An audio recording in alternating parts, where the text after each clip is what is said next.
Good morning, friends. How are we doing today? I hope you are all well and having a good start to your Thursday. Thanks for joining today's stream. We are continuing with our shiny Oni Nuzlocke and we are going after the Lugia today. We've got 2 consoles set up going for the Lugia, so hopefully it will mean we'll get through a lot more resets. So yes, hopefully today is the day that we get some success. It should be a bit quicker though going through these. Ashley, good morning. How are you doing? Soggy Fish, how are you doing this morning, my friend? Love your tutorial vid. Thanks for helping me lots. You're welcome. Thank you so much for dropping in the kind words. Please, the video helped, and I hope the future videos, if you check any out on the channel, I hope they do. Ashley, 70 win streak in the battle tower for BDSP. Congrats, mate. That is awesome. Good job, my friend. What's the team that you're running? The same one that you were telling me about yesterday? Gentle, I'm early because it's 4:45 a.m. and a deep sleep deprived. Good morning, mate. I felt exactly the same as you do now. I did yesterday. I power to you, mate. I hope you get through today all right, and it doesn't make the day too long. It's great to have you here though, and hopefully we can help ease you into the morning. It's so early there though. Mr. Holbrookie, good morning. How are you doing, mate? I hope you are well and having a great start to your day. It's gone good, mate. It's gone good. And please, we got the Lugia set up like the double hunt. I feel like the double hunt is definitely the way to go with it, because otherwise it's just the resets are going to take such a long time to do, you know? So I'm pleased we've got it set up. It's exactly the same save file, so I will transfer, if it's on the other one, over to our main one if we get it there, but hopefully it helps cut down the time a little bit. It makes a lot more sense to be getting the resets going a little bit quicker. Wadey, good morning. Nice early start today. Good to see you, pal. Hope you're well. I'm doing good, mate. I'm doing good. Thanks so much for asking. I hope you are as well. Hope you're having a good Thursday, or start to it anyway, and looking forward to the weekend. It's slowly creeping upon us. Getting slowly closer to Pokemon Day as well, which is really great.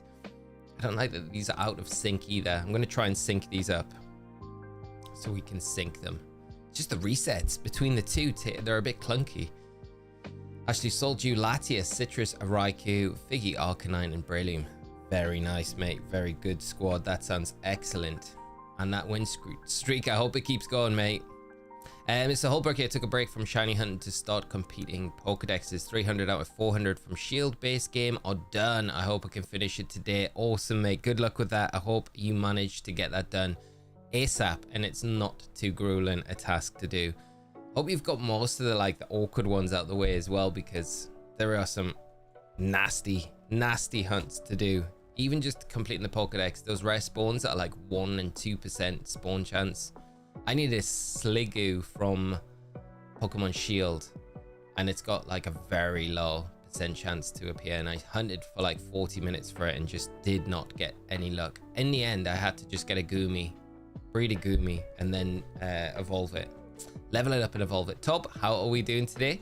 Evening. Double Lugia this time. Yes, mate, we're going full force. If I had more 3DS capture cards, I would do more, but we're at our limit now, so at least I feel like we're doubling our resets every time we're doing them, which is a plus, I guess. So Natalie, good morning. How are you today? I hope you're well, having a good Thursday as well. Great to have you joining us on the stream. I hope we can manage to get this Lugia today. I'm going to try and sync these up as best I can rather than doing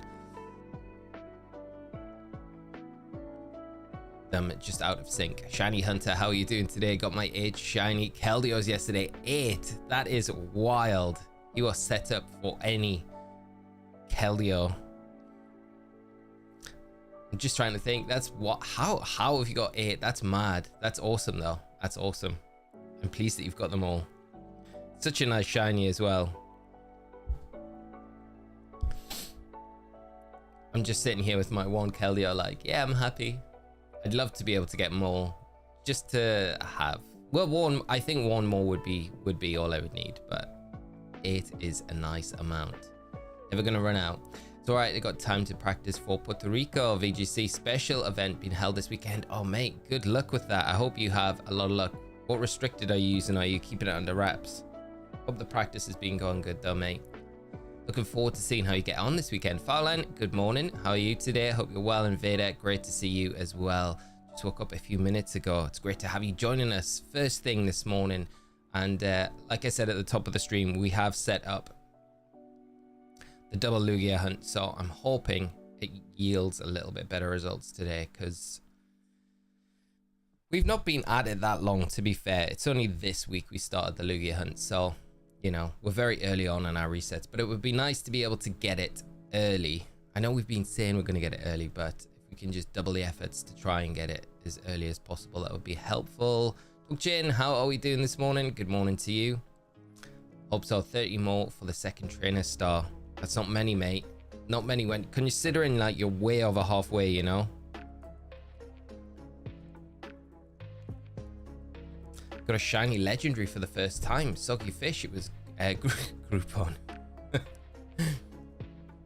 Is that meant to be Groudon, or is that actually a Groupon coupon for Groupon?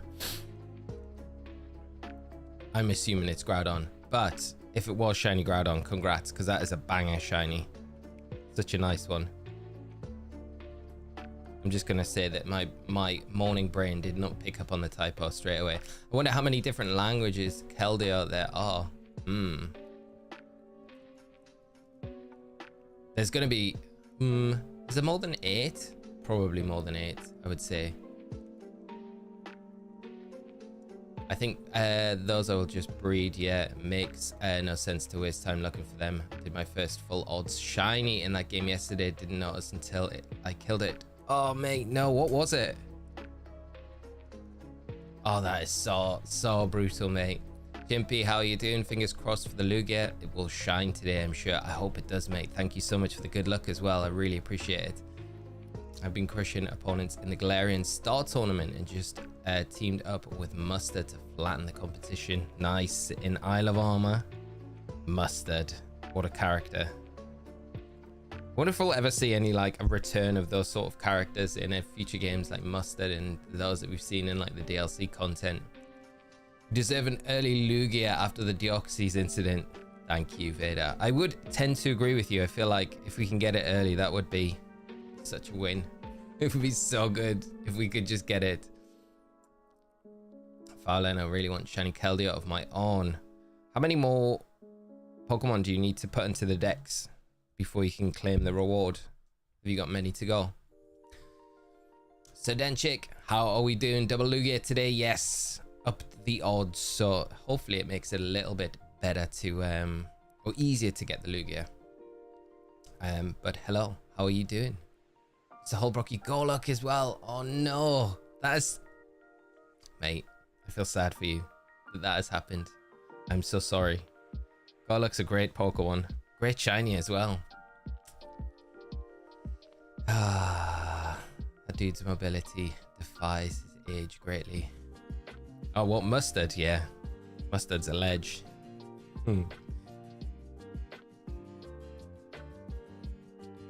It would be cool, like just a little cameo role in a future Pokemon game, you know? They could weave him in. It depends how much I guess the developers like Mustard as a character, you know, and they want to do that. As long as we don't see the Sword Dude and Shieldsburg or whatever hit those characters and their hair. No, I'm with you on that. Yeah, those and Hop. I'm not fussed if we ever see any of those ever again.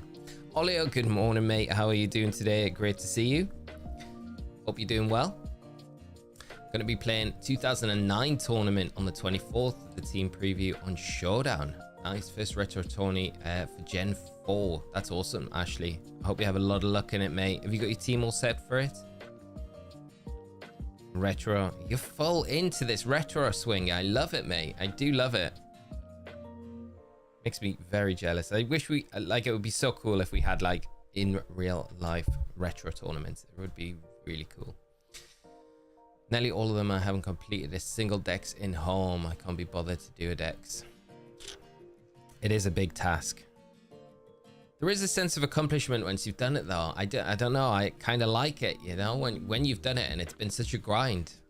do feel like, you know, every dex that I've done, Scarlet and Violet one and the DLC dexes weren't too bad, to be honest.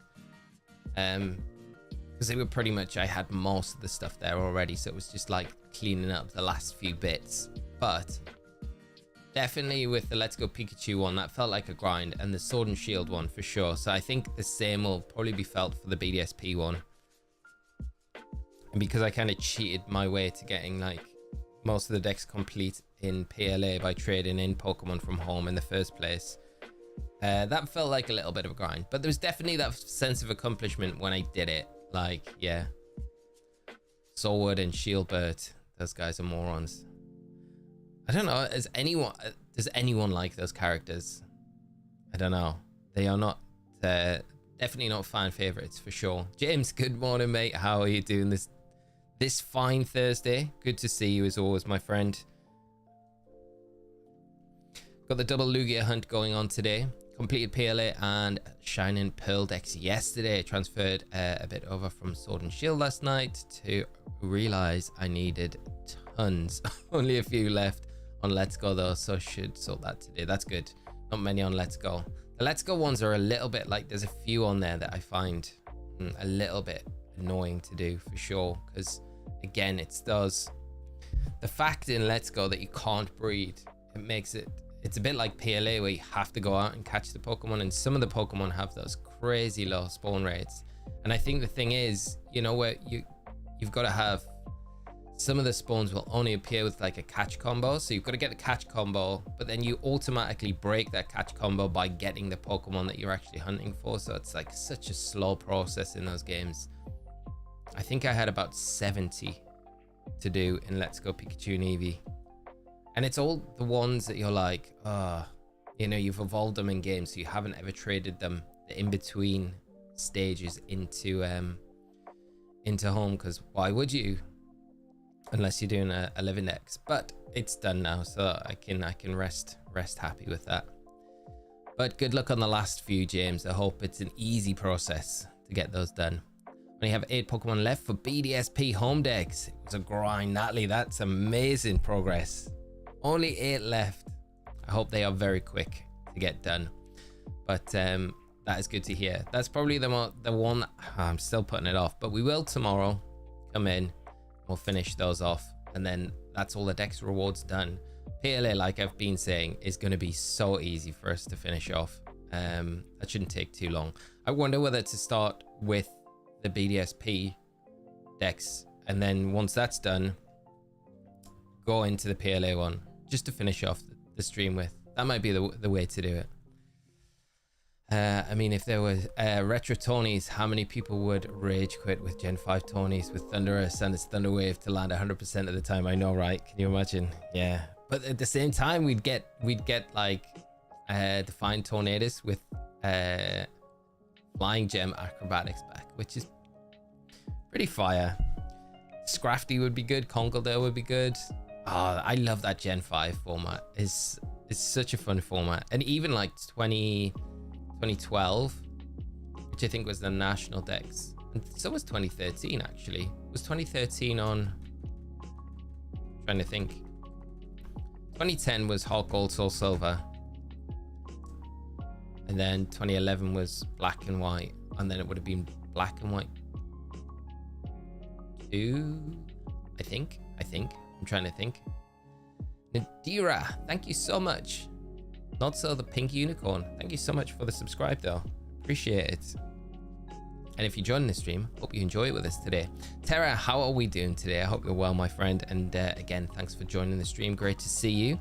I have a lot of middle evils I need to find. They're the most annoying ones, especially when you need to breed them as well. Haven't even finished my decks in Brilliant Diamond or Let's Go Pikachu.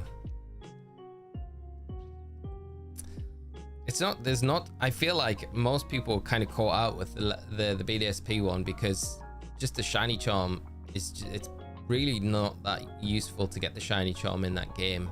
So I feel like the need to go out and actually catch the Pokemon, whereas getting the national dex is quite important, but you only need to see the Pokemon to get the national dex in in BDSP. So it's like you don't really need, there's no incentive to catch anything, especially when you know the shiny charm doesn't work really on anything other than like eggs. So that one I'm not looking forward to. But breeding in that game, at least you can breed, so that's good.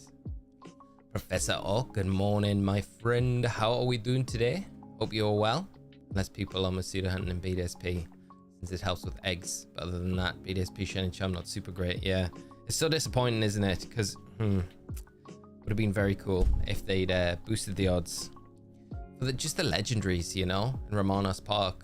But unfortunately, even just what I mean, it would be pretty bust if you combined it with like radar hunting and the shiny charm boosted that even further. Like, how could you boost that any further than it is? What is it on a chain of 40? Is it 1 in 128 chance? So like, what would that go? 1 in 64 with the shiny charm.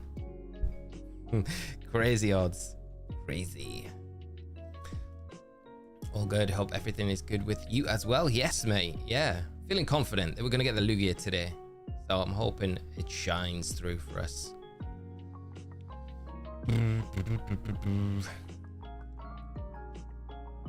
The overlay looked a lot better when we were actually just in the game. I feel like there's a lot of blackness that I would like to get rid of around the overlay, the screens and stuff, but it's all right. I got the green screen up today. I thought we'd try something a little bit different on the overlay.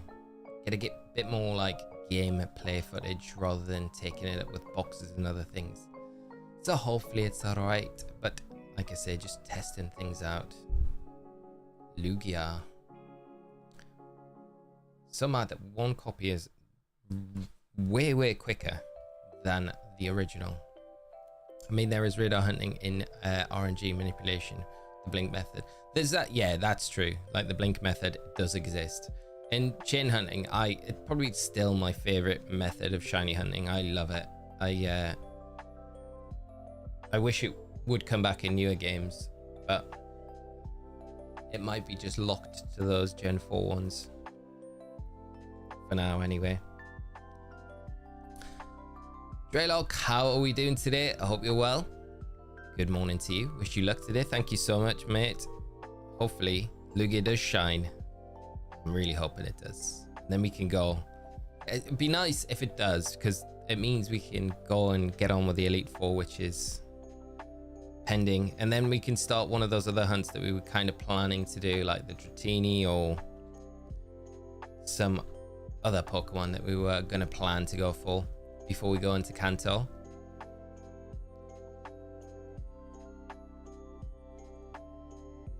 But it's weird going into Kanto on these games because you're kind of like the first gym's almost like Surge, Vermilion City.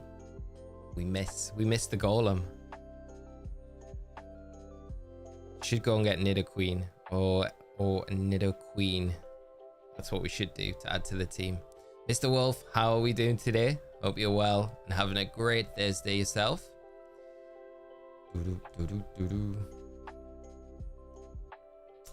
I was actually looking as well this morning at because we mentioned it yesterday on stream about there's a difference. There's a reward, the Magiana reward that you get in Pokemon Home, and I think that reward is in your Switch, the Switch decks.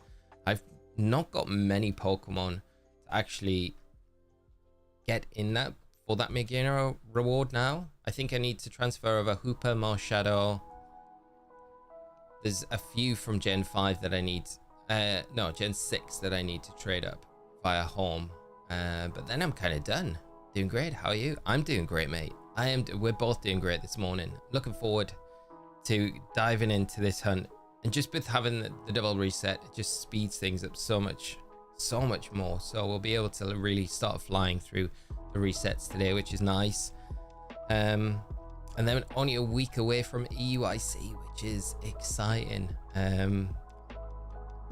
Biggest event in Europe of the season. It's almost like a mini world every year, which is really cool. So I'm looking forward to that. And if anyone in the chat has gone, let me know. I know Mr. Holbrookie is probably going to be there, which is going to be good to see them. But I don't know if any of you other guys are going to be planning to go over to EUIC. next week. They've got some big things planned for it as well. They've got some like big TCG artists coming over, which is very cool. So it'll be interesting to see what like other things they have lined up. Obviously the Pokemon Center, that's what everyone will be trying to wangle a place to get all the exclusive merch. The merch line for EUIC is really nice, like the Psyduck stuff. They got that nice yellow Psyduck jumper that I'm like, that looks cool. Hopefully I can snag one of those. Better Crest, how are we doing? Checking in to watch a shiny Lugia hunt while working on my Isle of Armor and Crown 100x. Good luck with it, mate. I hope they're easy enough to kind of just get done and finish up, but it's great to have you join us while you're finishing them up this morning. Mr. Holbrook, yeah, I'm indeed. Hope to see you there as well. Yes, mate. It'd be great to catch up.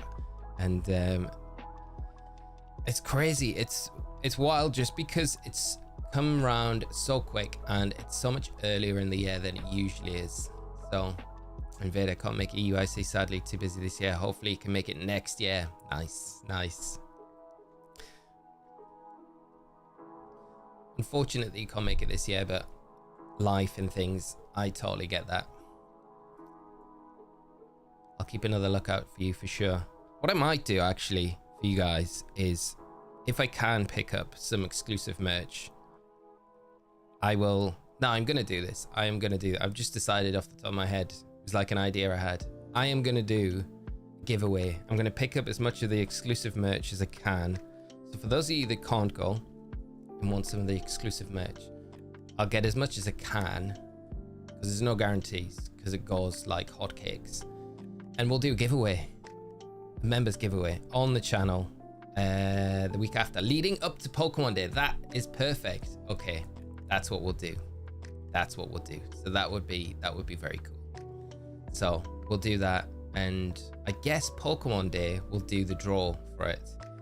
I might split it up. I might get a bunch of different items and then like parcels, and then split them up, and we'll do like 3 draws. So at least we can do some cool giveaway stuff on Pokemon Day to celebrate, because it's the Thursday after. So basically EUIC starts Friday. A week after that, on Thursday, is when we'll have Pokemon Day, which is I'm so excited for it, because we're finally gonna get like the news of what we're expecting to get this year, which is Pokemon, why do you do this to us?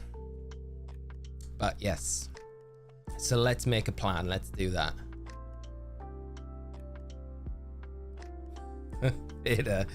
We might do one for non-members as well, but I got to prioritize the Squirtle Squad. Thanks a lot, mate. That's very generous of you. We'll see. I might not be able to get like a load of stuff, but I will do my best to pick up as much as I can when I'm there. Laura, how are we doing? Lyora.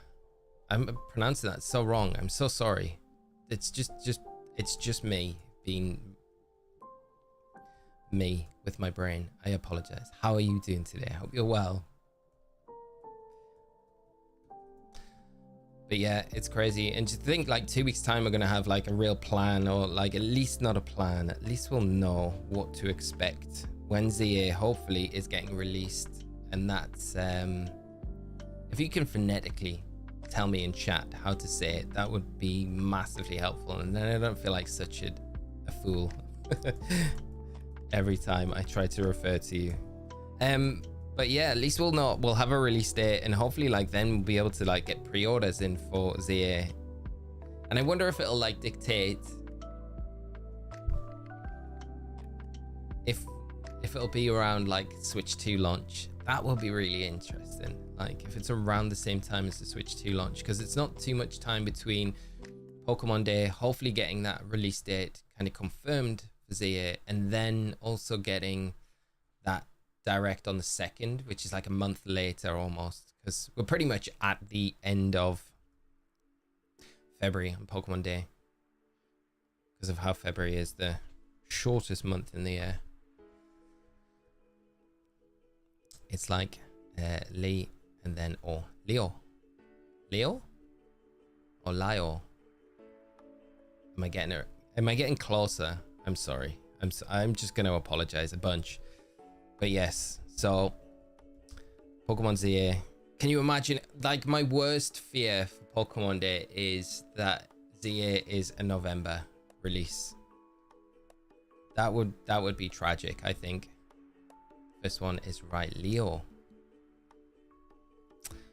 I will keep that in my, lock it in my brain. I'll try and get it. I'm still probably not getting it super right, so I appreciate the help though. Thank you. Shukon, how are we doing today, my friend? Mate, how are things? Hope you're well today. I'm doing good, mate. I'm doing good. Feeling confident that we're going to get this Lugia today so we can move on with the playthrough. It feels better having the double reset so we can actually zoom through. Oh, compared to what we have been doing with the resets, we can, it feels like we're zooming a little bit with the resets, with the double hunt on the go. But yeah, November release for ZA would be tragic. I'd be very sad because it's such a long way off still, and I think getting it June time is reasonable. What do you play? I've got 2 3DS capture cards. If I can get this one up as well that we're playing on. So I wish I had more so I could have more resets going on at the same time, but unfortunately I do not have the funds to buy any more capture cards. Because ideally we would like, I think we'd be able to manage 4 systems at once, so we could have had a 4 around the screen, but 2 is what we've got, so what we'll have to run with, maximizing our hunt anyway.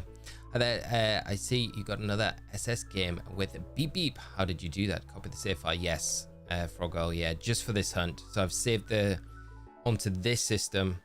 It's exactly the same save file, just to speed it up, because otherwise I would have never been able to get a double hunt really going on for weeks if I'd played through another game. So it just seemed like the easier thing to do, just to speed up this hunt so we can get going with this. The resets on the DS seem so much faster than Fire Red Leaf Green on the Game Boy. I feel like they are. I feel like you get so many more done, which is nice in one way because you're able, like, the soft reset is so much quicker. The Game Boy screen takes such a long time to load in between, and then you've got, I guess with the Deoxys as well, you've got the animation of it kind of coming into screen after you interact with it. So it's like I'd say it's about 30 seconds per encounter if you're quick, and we weren't being that quick because we were making sure it came into shot when we didn't really need to. I think once we'd found the shiny, we kind of realized that it could have just been a bit quicker because it's so obvious when the shiny appears. Even the darkened silhouette, you know it's the shiny. But I feel like the 3DS and the DS games, the resets are probably some of the quickest that we've had ever in any sort of Pokemon generation. It's a really quick system to reset on, so it's a good one to shiny hunt just for the numbers that you can get through, especially when you compare it to like like even Sword and Shield, which is like it's got a pretty quick boot time, but then like there's no comparison between like this and BDSP, which is just crazy painful for how long those resets take.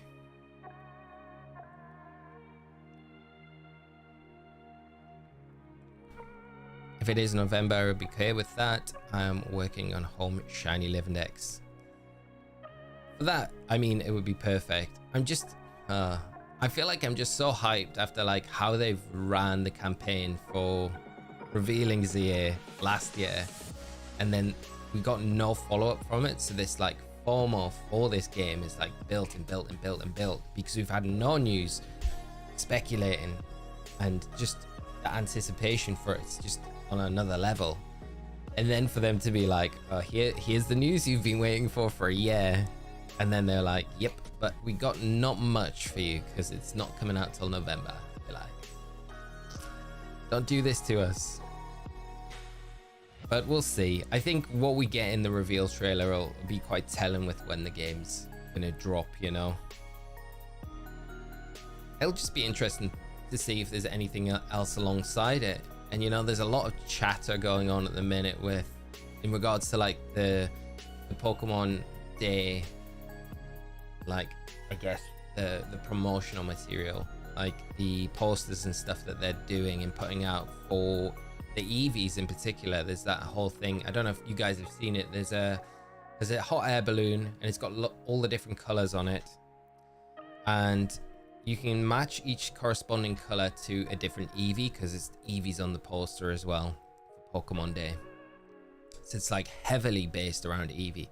So a lot of people are like, there's one color, I think there's a gray color that doesn't have a matching Eevee, which everyone's like, oh, there's going to be a new Eevee released. And with all the hype around Eevee at the minute, in the run up to it, that mystery gift event that they're running, obviously Terrestrial Festival set as well, there's lots of love for Eevee at the minute, and it's like, are we gonna get a new evolution? Is it gonna be for ZA or is it gonna be the Gen 10? You know, we got 9 Eevees now. It would make more sense that it would be a Gen 10 Pokemon, but maybe they introduce it in ZA, in Kalos, because technically we should have got 2 with X and Y, because they've always introduced 2 at a time, right? After, you know, after the original 3 from Gen 1. So maybe we get that. That would be pretty hype. I mean, I would lose it if we got a new Eevee on Pokemon Day. That would be wild. But I guess we'll just have to wait and see, you know. I guess it's hard for them as well, knowing that like there's not really been too much info about the Switch 2. So if they've got stuff planned for like the Switch 2, then they can't really show any of that. Unless they are doing it for Switch 1 and Switch 2, and then they just show the Switch 1 version. I don't know. Maybe I'm just thinking way too much about it. Leo, maybe I'm new to your channel, but I feel like you've been here forever. I really like your videos. Now, first, I'm your channel, so first live, and yeah, I think what I'm going to be here for a lot. That is awesome to hear. Thank you so much, and the kind words. I hope the videos and the whatever content you enjoy on the channel, you keep enjoying. It's been a bit quiet though the last couple of months, but I'm hoping now we should be I'm getting into the tail end of like putting a few big videos together, so hoping they'll start to come out on the channel, and then if we get news on new games and things like that, there's more content to do, which would be nice. But it's great to have you joining the stream. This one's been a fun one. We had this like gate kept because we did the shiny Deoxys in Leaf Green and Fire Red, and that's kind of gate kept us from coming back in to do this shiny only hardcore Nuzlocke, which has been waiting in the wings for us to finish that Deoxys. But now that's done, we can jump into this, and now it's been really fun the last couple of weeks doing this. I don't know what we're going to do after we finish this one. Do we go into Colosseum? We've been talking about it for a long time, but we'll have to decide what we do next. Frog Girl, good thinking, double it up. Hope you get it today. Thank you so much. I just figured yeah, the resets felt kind of slow earlier in the week when we were just doing the one at a time. And I feel like at least this gives us a little bit more chance to get it a bit quicker, which is always something we want. Gimroth, how are we doing, mate? I hope you are well. Love the hoodie. Thank you, mate. I haven't worn this in ages, well, because it's been such bad weather. It's like my beach hoodie. So I dug it out this morning. I was like, let's put this on. But I appreciate it, mate. I love tie-dye stuff. I'm like such a sucker for it. Right, Lugia, are we going to shine at all today?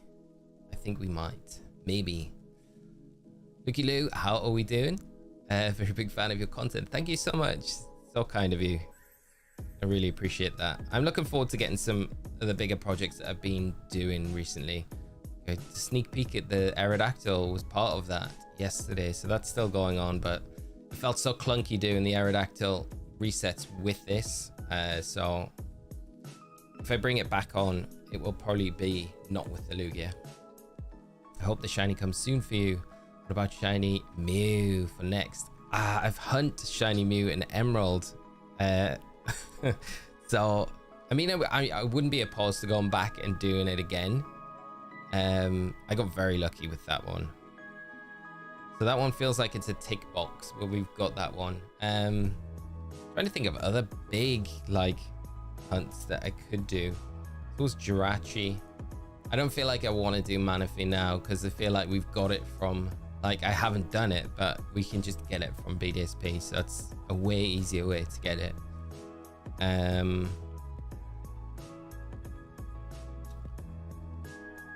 There's always Platinum, which I have talked about for a while, wanting to go in and do Platinum and get the Giratina in Platinum. That would be, you know, in the Distortion world, that would be a cool one to do.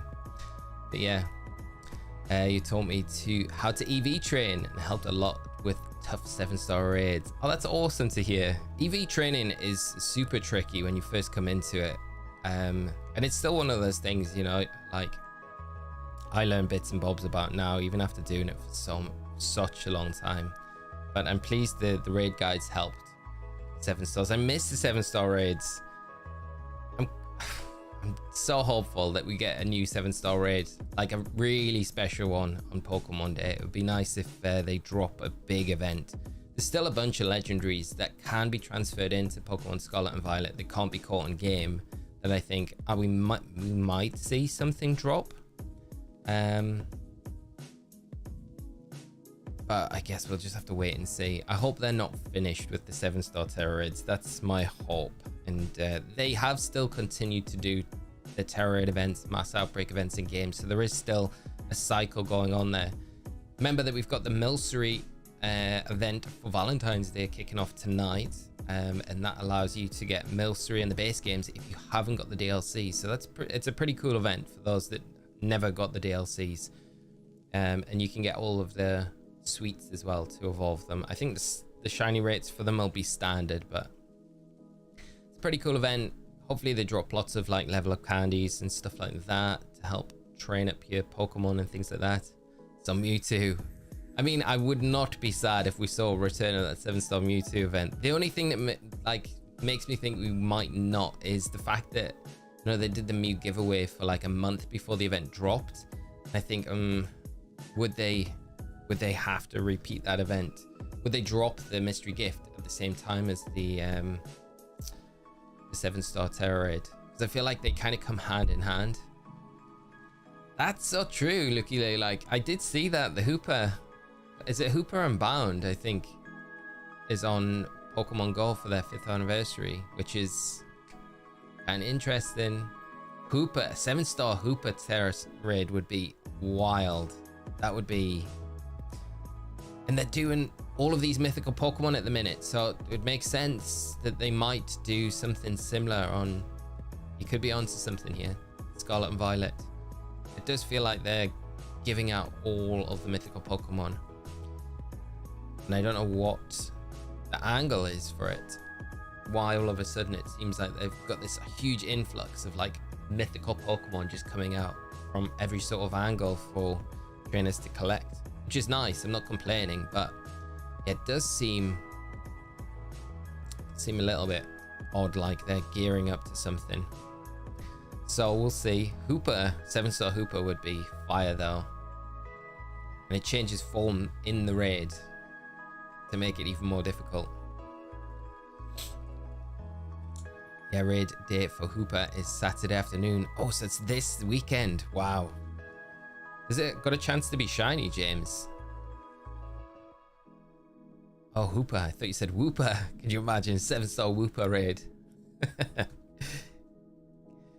Your only chance to get a Wooper with the mightiest mark. I would take it. I would take it. I like Wooper. I'd much prefer Hooper, but they need to release Victini. The only thing I can think of, if they keep cycling through these mythical Pokemon, then they've got to do something soon for Victini. You know, the other thing as well is Diancie, like getting shiny Diancie. So, because I think Diancie is the only mythical that can Mega Evolve, right? I think. Pretty sure it is. I don't think any of the other mythicals can. So,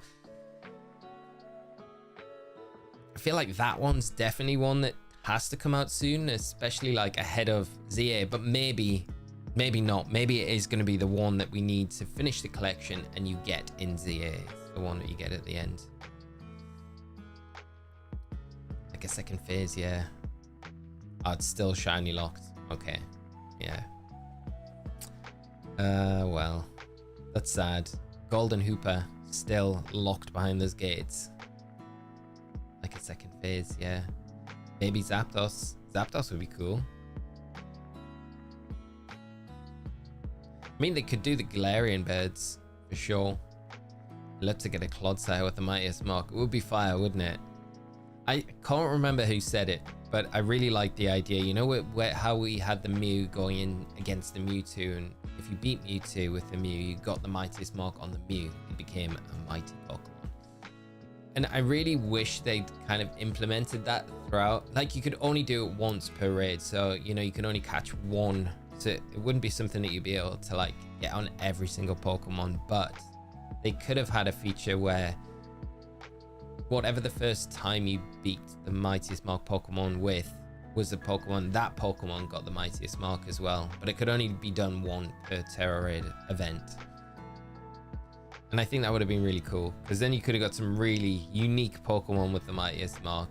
It would have given, I think, more incentive to go in and beat the raids with like more obscure Pokemon, rather than just thinking, oh, we need to beat it and we want to farm it for items and stuff. Like, how can you beat 7-star Torterra with a Wooper to get the Mightiest Mark on Wooper? It would have been kind of cool. But I guess they wanted to keep that mark quite exclusive to only a few Pokemon.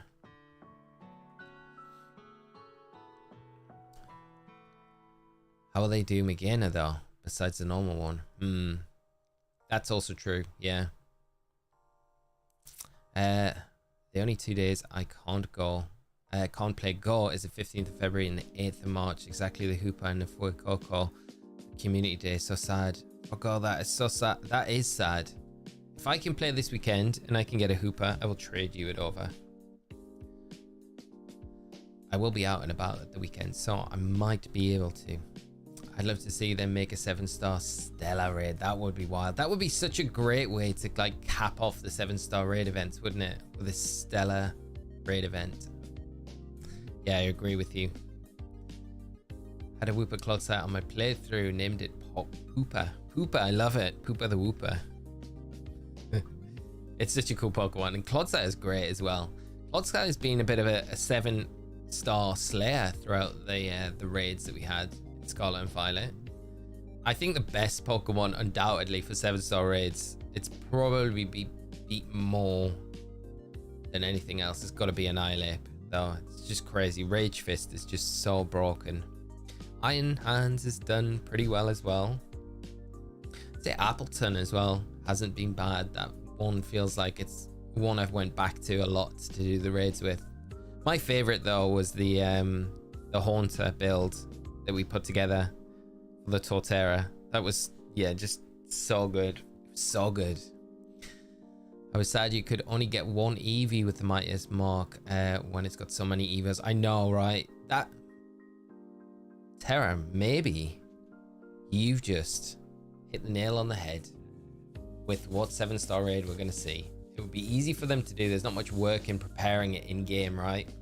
And with all the hype around Eevee at the minute, maybe they bring that raid back and they say there isn't a limit on how many of these Mightiest Mark Eevees you can get to celebrate Eevee and Eevee Day. And it's not Eevee Day because that's November, isn't it? But you know that could be a possibility.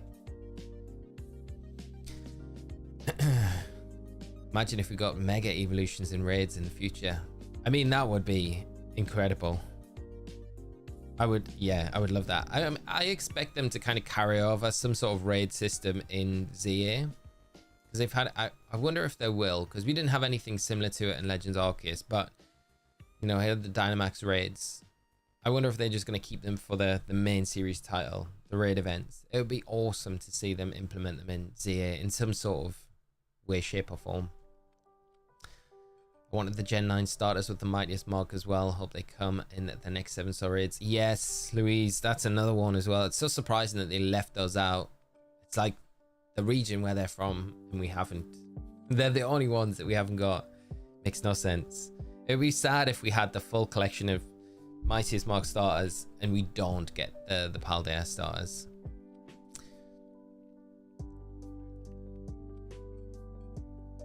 Oh, that's so true, Susie. If you do have NSO family plan, you can get multiple of the EVs with 7-star rays on multiple saves. So that is very true.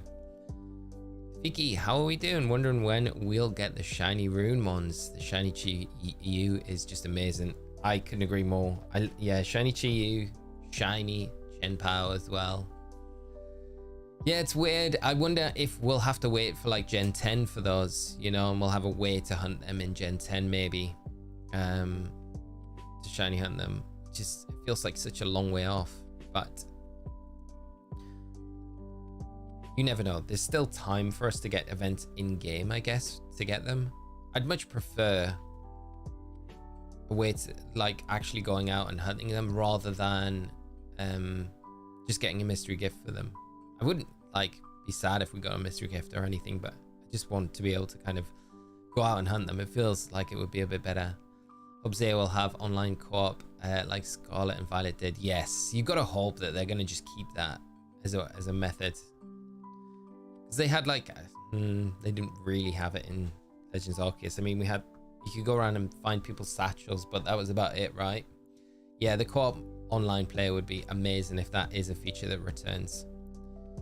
I'm sure Gen 10 will have raids themed around whatever the Gen 10 gimmick is. Yeah, it's most likely, isn't it, Tara?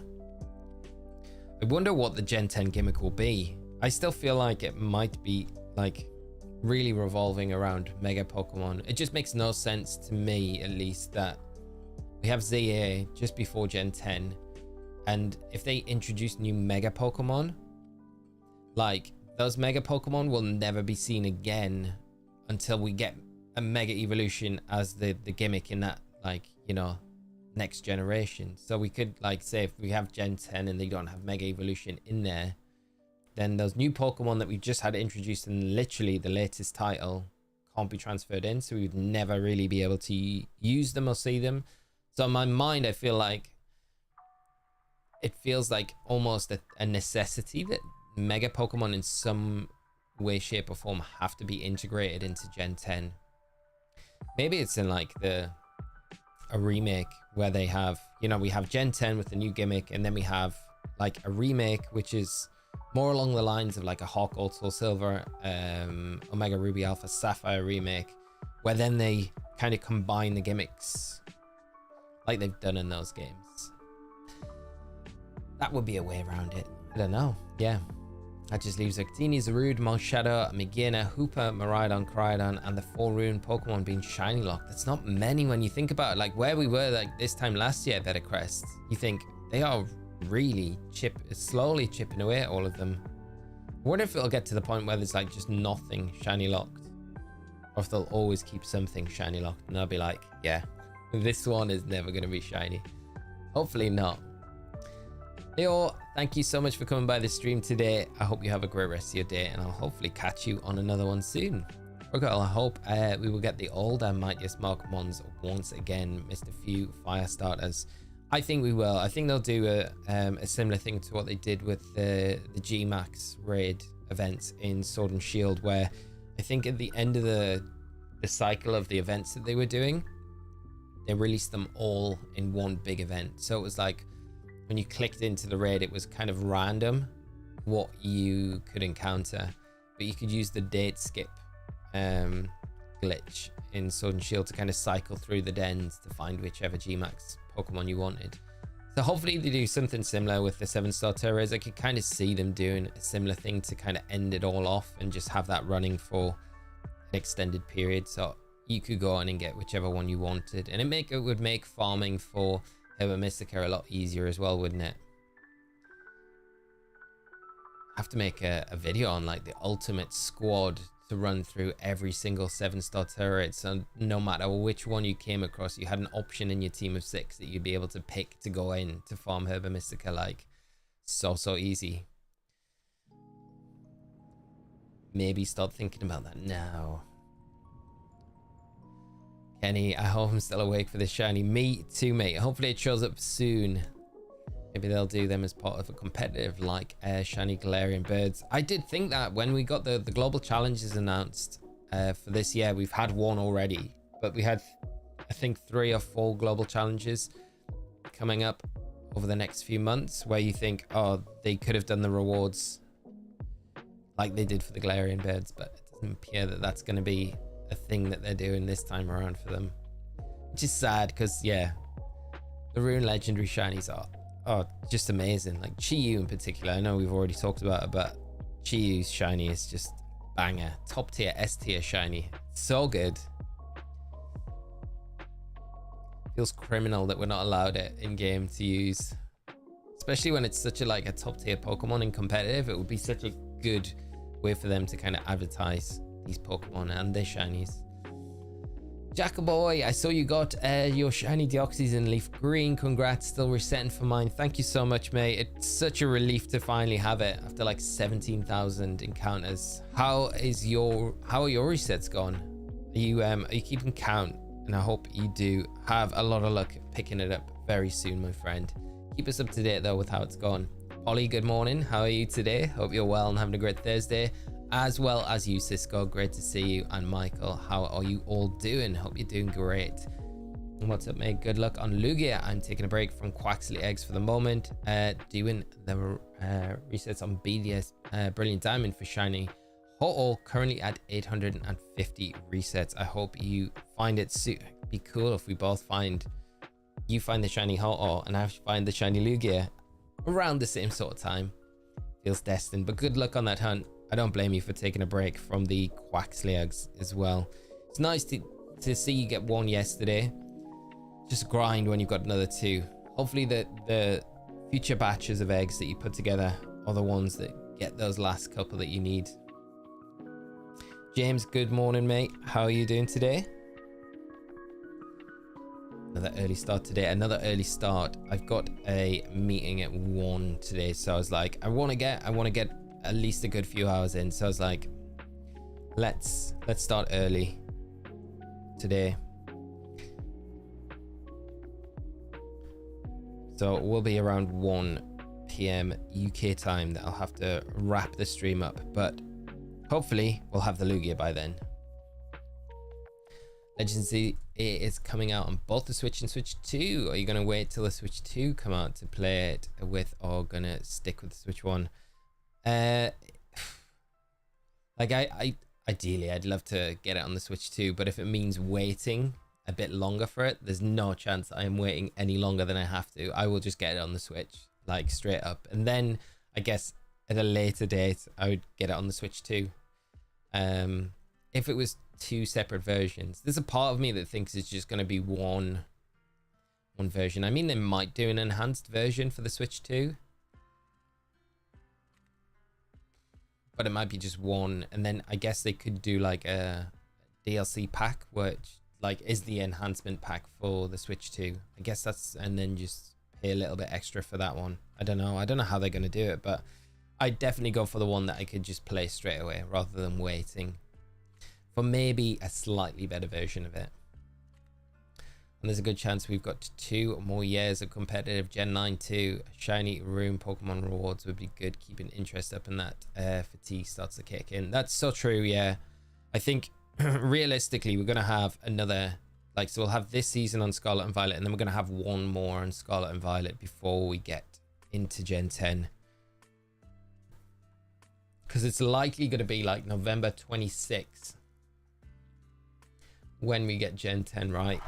We might get it teased this year that it's coming for the 30th anniversary, but they might just be like, nah, we don't need to detract from ZA. It's that we've got all the hype for that now. We want to just focus in on that. So there might not be any sort of teasers for Gen 10 just yet. I mean, the wildest curveball we could see is, and this is like, I guess it's a possibility, and it could happen because it kind of happened with Scarlet and Violet, where lots of people, I remember talking to people at the time, we were running up to Pokemon Day the year that Scarlet and Violet got released, and I was convinced that we were going to get Gen 9 that year. But there's so many people that were like, no, it's not going to happen. We're not going to get Gen 10 just yet. Not this year. It's definitely going to be the year after. Makes no sense. And I was pretty confident that we were going to get it. So I was like blowing that trumpet for the longest time.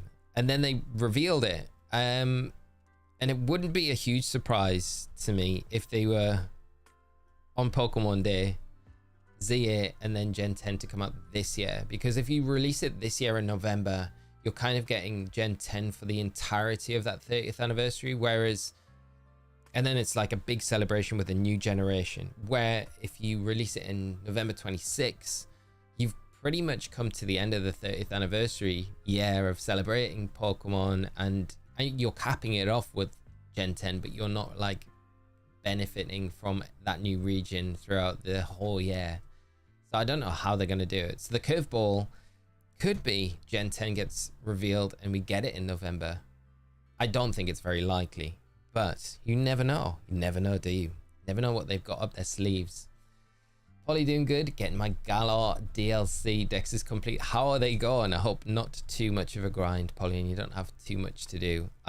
We will be finishing our Dexes off tomorrow in BDSP and PLA. So at the end of the stream, if there's anything that anyone needs help with to trade over, I'm more than happy to spend a little bit of time trading things across to people if they need a little help with that.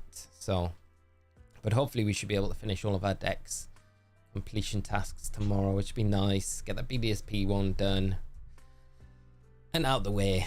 I wonder if they'll do a separate release for ZA for the Switch and Switch 2 respectively. Yeah, I'm curious whether they do that or how they approach it. There's so many questions, and I doubt we'll get the answers to those in the Pokemon Day presents. I don't know, I just can't see them doing it there. Rich, how are you doing, mate? Good to see you. Double Lugia, yes mate. I thought it would be better to up the efforts with the Lugia rather than stick with the Aerodactyl. It was so clunky yesterday. Very fun background too, mate. Hope you're good today. Thank you so much, mate. I'm doing good. All the better for you joining us today, Rich. I hope you're having a good start to your Thursday, my friend. And yeah, all good, my mate. And just chatting all things, getting excited for Pokemon Day. ZA, what we could get announced. Convincing you guys that I'm crazy thinking that we could get Gen 10 announced this year. But not announced, coming out this year. I'm expecting a spin-off as the last surprise release. That would be kind of nice, wouldn't it? It would be very cool if we do. There we go, Jackal Boy with that trumpet. Predicting Gen 10 to release in late Jan 2026. Ooh, I like that. When PA released. Where it's still on the anniversary, but it's right at the start. Not too early to steal the thunder from PLZA. It's interesting, you know. We're so locked into that release schedule of November because it's great, right? You release a game in November, you like just scoop up everyone getting it for Christmas. But there's nothing stopping them releasing it at a different time of the year, you know? I think they'll release it when it suits their schedule. I don't think that'll be dictated by a certain time of the year when, because it's going to cycle around to November anyway. And those that haven't bought it, you can just push promotions to hopefully pick those up in November anyway. We can have a mass trade day tomorrow. Yes, mate, we can help everyone with those dexes. I'm going to start hunting Mesprite, Roma, and BDSP today. Wish me luck. Michael, good luck with that one, my friend. I hope it's a quick hunt. Do you have a master? Do you want to waste a master ball on it? If you got spare master balls, I hope it's a quick hunt and it doesn't take too long to snag it. The Romas are pretty annoying to get. Jan 2026 would miss the Christmas holiday though. That is very true. It's not the most optimal time to launch a game in January. You see very few releases in January. Legends Arceus was like at the end of January, wasn't it? Was it the start of February? But it was, yeah, it's a bit of an outlier, I think, with that. And like they kind of sandwiched it between BDSP as well, didn't they? With that being a weird release time as well. Does anyone think the Lumious Tower in Moreville in Omega Ruby Alpha Sapphire was a Legends CA hunt? Maybe. I mean, kind of, those games are so interesting with all of the little tidbits that they packed into it. It's almost like it was a Gen 3 remake, but like almost stuffed full of things that we were meant to get in Pokemon Z, I think. Hope other than ZA there will be another game this year. I'm hoping for like a Black and White remake. I think that's technically in the cycle of remakes. That's the next one in line, so it'd be nice to see that be announced. But yeah, well, I don't know. I'm going in a bit open-eyed because I think after last year's Pokemon Day, Pokemon Presents, it was fun, but it was one of those where it kind of left you kind of hyped, but also expecting more to come out throughout the year, where it was not the case. Gen 10 will probably be November next year. I mean, that's a safe bet, isn't it? But 70 across both areas to get. I would love Gen 10 before Christmas. Me too. Me too. That'd be good. A new generation to explore earlier than expected.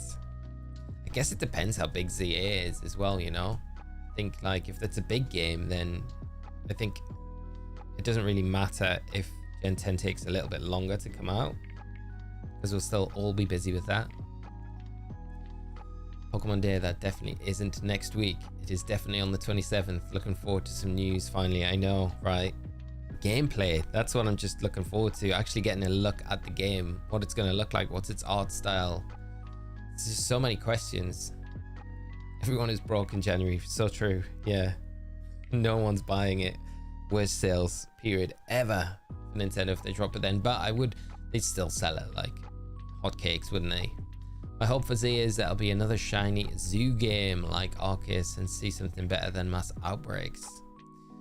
Yeah, it'll be interesting if they go down a route where they bring back maybe an old mechanic. You know, we had Friends Safari in X and Y, so are they going to implement something like that as the way, as opposed to doing Mass Outbreaks, you know, that we kind of commonly see now? Friends Safari returning and like just like a revamped version of that would be kind of fun. My kind of disappointed for Let's Go.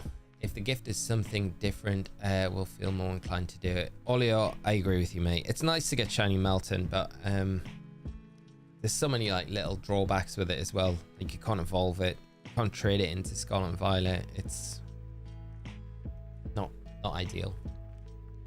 Shiny Mew would have been, I think, a better option, but it's not on their agenda at the minute. I think if we get something black and white themed, it will be Legends Black and White, a Black and White 3. Be interesting. I don't think we'll get a Legends game, another Legends game in the cycle. I think that'll be another 3 or 4 years away after ZA comes out. So if it is that, if that is going to be the black and white game, and it would make sense, right? Because there's so much lore that's still to be uncovered with the black and white games, that they do a Legends game with it. Although I do feel like it's a bit more of a situation where if they do a Unova game, I think they have to re-release Black and White, like for that newer audience that have never played Black and White originally. So I think they'd have to do a remake of it, so at least the newer player base could get a perspective of what the Legends Black and White or Legends Unova game was all about, you know. So I guess we'll find out. But yeah, I like the idea of that. Loving the old Gens tour. Made a mix of your teams from 16, but with Palkia and Lugia. Nice, mate. How has that been working out? 16. Good format. I'm dreading the first 20 minutes of Pokemon Day Direct being filled up with updates for the mobile games. Well, yeah, we know. Cafe Remix. Pokemon Masters. Pokemon... a lot of the Pokemon Unite and the Pokemon Go updates that we get, they kind of tend to drop them like the morning of separately, or the day before, the days leading up to Pokemon Day. So not to fill up the present with too much of that stuff, but you would think they would drop the Cafe Remix stuff and like days before and put them all. I don't know. Cafe Remix must still be a really popular game. I've never played it once, so I can't even comment on it if it's good or not. Haven't seen you shiny hunt in a while. Did you ever catch the Deoxys? Ever, guys? Yes, we caught it a couple of weeks ago now. We managed to get it on 17 17,000, over 17,000 resets on leaf green as well, which was nice. So that one is done and dusted. We're now back into a hot gold, soul silver, shiny only hardcore Nuzlocke. Currently 8 badges down. We have had one casualty. We lost our shiny golem, which was very sad. So we'll need to make it that 6th member. We always plan to go after Lugia, so here we are, going after the Lugia now, doubling it up today to try and get through a few more resets. Hopefully land it quicker than we would like to, just doing it by itself. Good luck with the hunt. I'm doing this hunt old school on the 3DS right now, with just crossed 10k. Through my longest full odds hunt in a while. Wow. Muddy Antita, I hope you have a lot of luck soon with picking up the shiny Lugia. We are also on our 3DSs with both of them. I hope we don't have to get to 10,000 resets. I'm prepared for it. I feel like my body's ready for that amount of resets after the Deoxys hunt, but I don't really want to be going much more than that. I hope we can get it. Pre-odds, that's what I'm hoping for, but good luck. Let me know if you do manage to get it anytime soon. It would be great to hear you have some success with it, and such a great shiny to get as well. If you get the shiny, would you name them Bob? I couldn't name Lugia Bob. Come on, we can't name Lugia Bob. We got to have a bit more of an epic name. Not that Bob isn't an epic name. My granddad was called Bob, so Robert. Old Bobby. It doesn't feel right. Lugia doesn't look like a Bob. I'm sorry. We can't run that rod. Jack, how are you doing, mate? I'm about to get the home shiny Manaphy. Just need to get the Lake Guardians. Awesome news, Jack. That's great, mate. Only 3 left to get. And there's only one of them that's a bit tricky to get. So, mate, let me know when you've picked it up. But congrats on grinding through that BDSP dex. That's one step further ahead than I am. We'll be doing it tomorrow though. Tomorrow's stream we'll finish up those dexes and hopefully complete all the Pokédex completion tasks. Paradox Meloetta. How cool would it have been to got like 1 mythical as a Paradox Mon?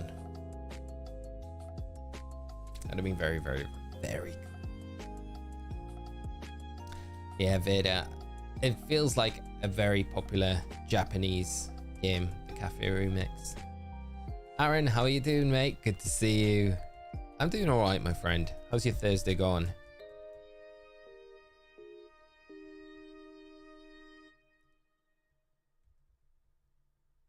I'm trying to think of the game that they've got over in Japan, which I absolutely got addicted to. It's the what is it called? Basically spits out like tokens, and each token has like a Pokemon on it that you've caught in the arcade game, and then you can use those tokens to battle other Pokemon. You come across rare spawns and stuff like that. It was so addictive, but you don't really get it outside of Japan. I've talked about it on stream before, but if there was ever a game that came over to the UK or Europe or US and stuff like that, it would be that game. I would spend a fortune playing that. Lee taking shots at people named Bob. Definitely not doing that, mate. Definitely not. Don't put words in my mouth, Professor Orc. Like I say, my granddad was called Bob. Granddad Bob had a full head of hair when he was like 90. And my uncles, his sons, called him the Poodle. No word of a lie, because he had this big, like, huge head of white hair. Pretty good going, but Bob's no longer with us, unfortunately. I'm gonna name mine Big Red, even though it's pink. Yeah, you couldn't name it Big Pink. Big Red sounds good. Lugia the Bobbert. Lugia, Aaron. Come on, guys. You're normally like on top form with nickname ideas. I feel like these are meme names we're coming up with for Lugia. You can name it Walugia. Nod to Waluigi. I mean, we could. I feel like we've got to give it a bit more of an epic name. Rich, I bought my Barcelona flights last night, 25th of June, 3rd. Can't wait. That is awesome news, mate. Are you going to pay Professor Oak a little visit?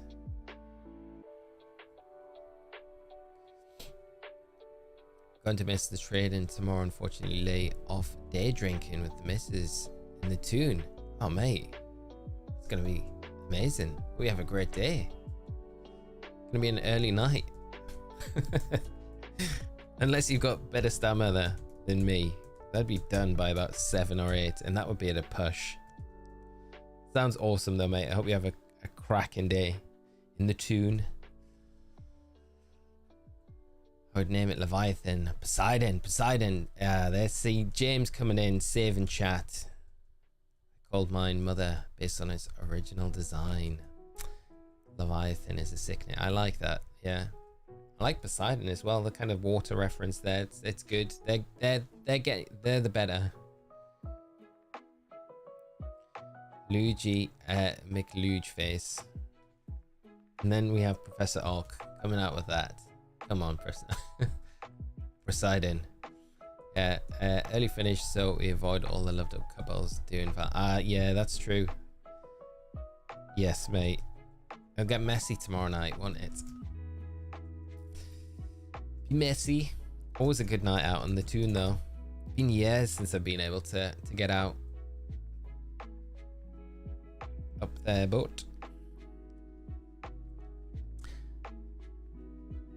Team Leviathan. Okay, there we go. Ula.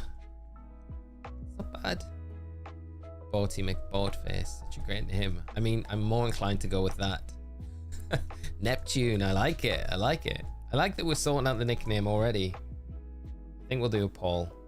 The problem is I got to nickname it straight away once we catch it. So we might be on a bit of a time limit. Hard to believe that we're so close to Pokemon Day. We might get some trailer for ZA, and the last we have something ZA related is 11 months ago, and it's just a teaser, nothing else. I know, it's crazy. It's just like game concept basically. The game's gonna look wildly different to what we've seen. That's what I think I'm most excited about, like seeing what the game is gonna, what its design is, what its graphics are like, how it's gonna look. You know, just get a feel for it. And there's only so much they'll do, because I guess it depends when it'll release will dictate how much info we get. Because if they're going to have like a kind of promotional cycle that they're going to run over like a set amount of months, they've got to hold stuff back to release in like drip feed as we get closer to that release date. But if the release date's not too long after Pokemon Day, like imagine if it's May, then you think, well, there's not much of a lead up time to it, so we'll probably get a bunch of information there, and then we'll still be drip fed stuff as we lead up to ZA, but we'll get a big old trailer. And maybe that's a good thing. Maybe because we've not had anything for a year, maybe they're just saving it. We've had a year to work on a trailer for this new game, basically. It has to be epic. If it's less than a minute, I'm gonna be so mad. I want at least a good like 4 or 5 minute trailer for ZA, giving us lots, like give us all the source that we want for this game. At least like set it up to be exciting, and then just end with that. Available 1st of June 2025.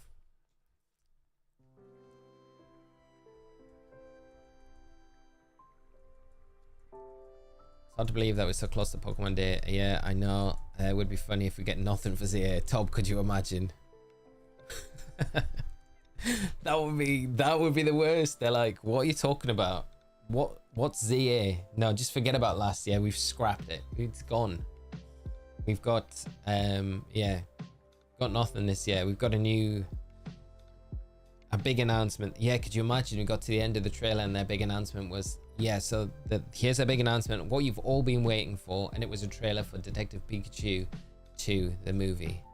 And then they cut off, and then they left, and everyone would be like, I'll cry if ZA releases any later than June. I know, Tara. I'm hoping it's before then. As long as it's before July, I'll be happy. I'm gonna be really salty. I'm going on holiday for a week in July, and I'm like, don't be that week. Just don't be that week, please. Please. Any other week, be that other week. Not that week. Could be Nessie.